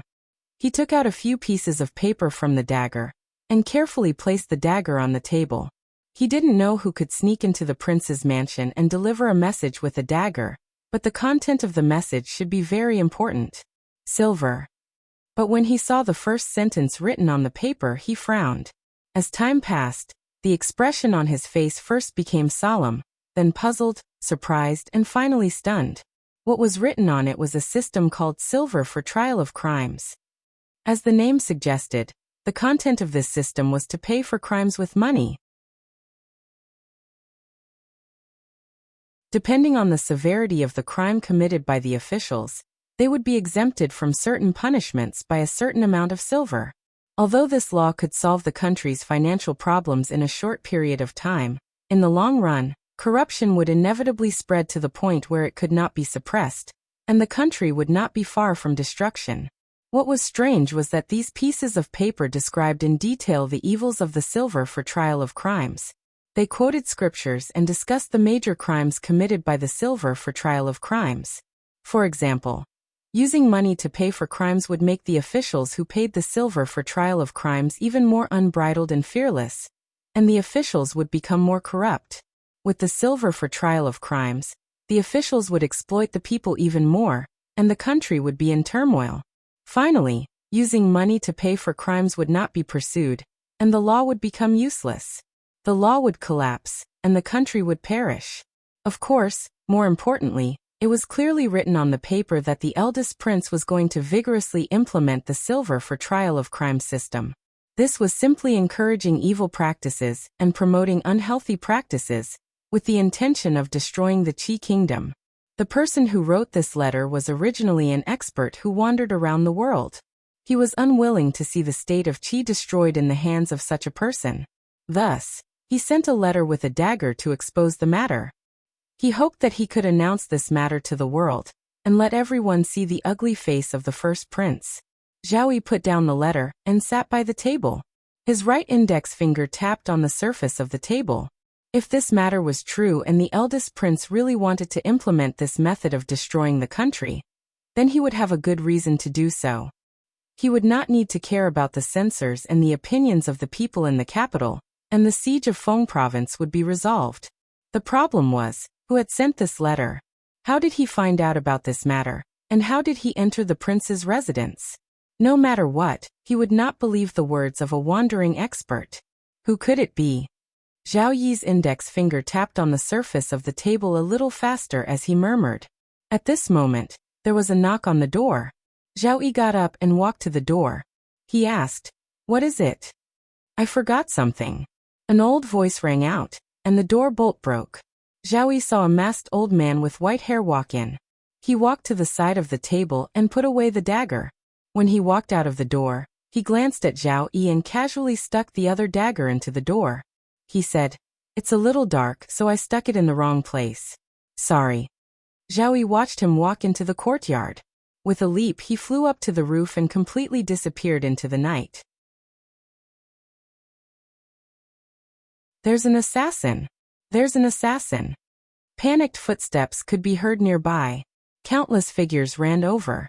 "Your Highness, is Your Highness all right? Where did the assassin go?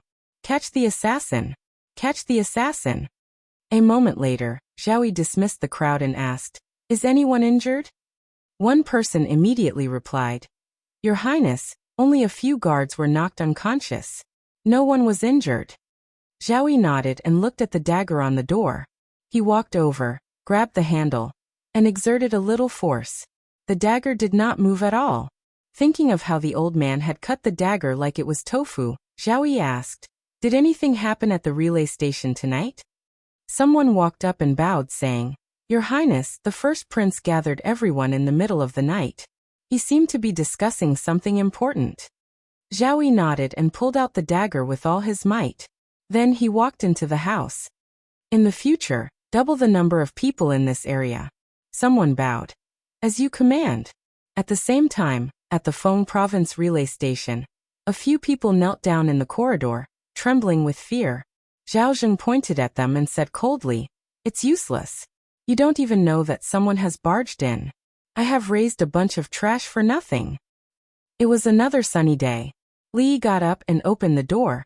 When he was stretching his body in the courtyard, a figure flew out from a room in the inn next door and landed steadily in the courtyard.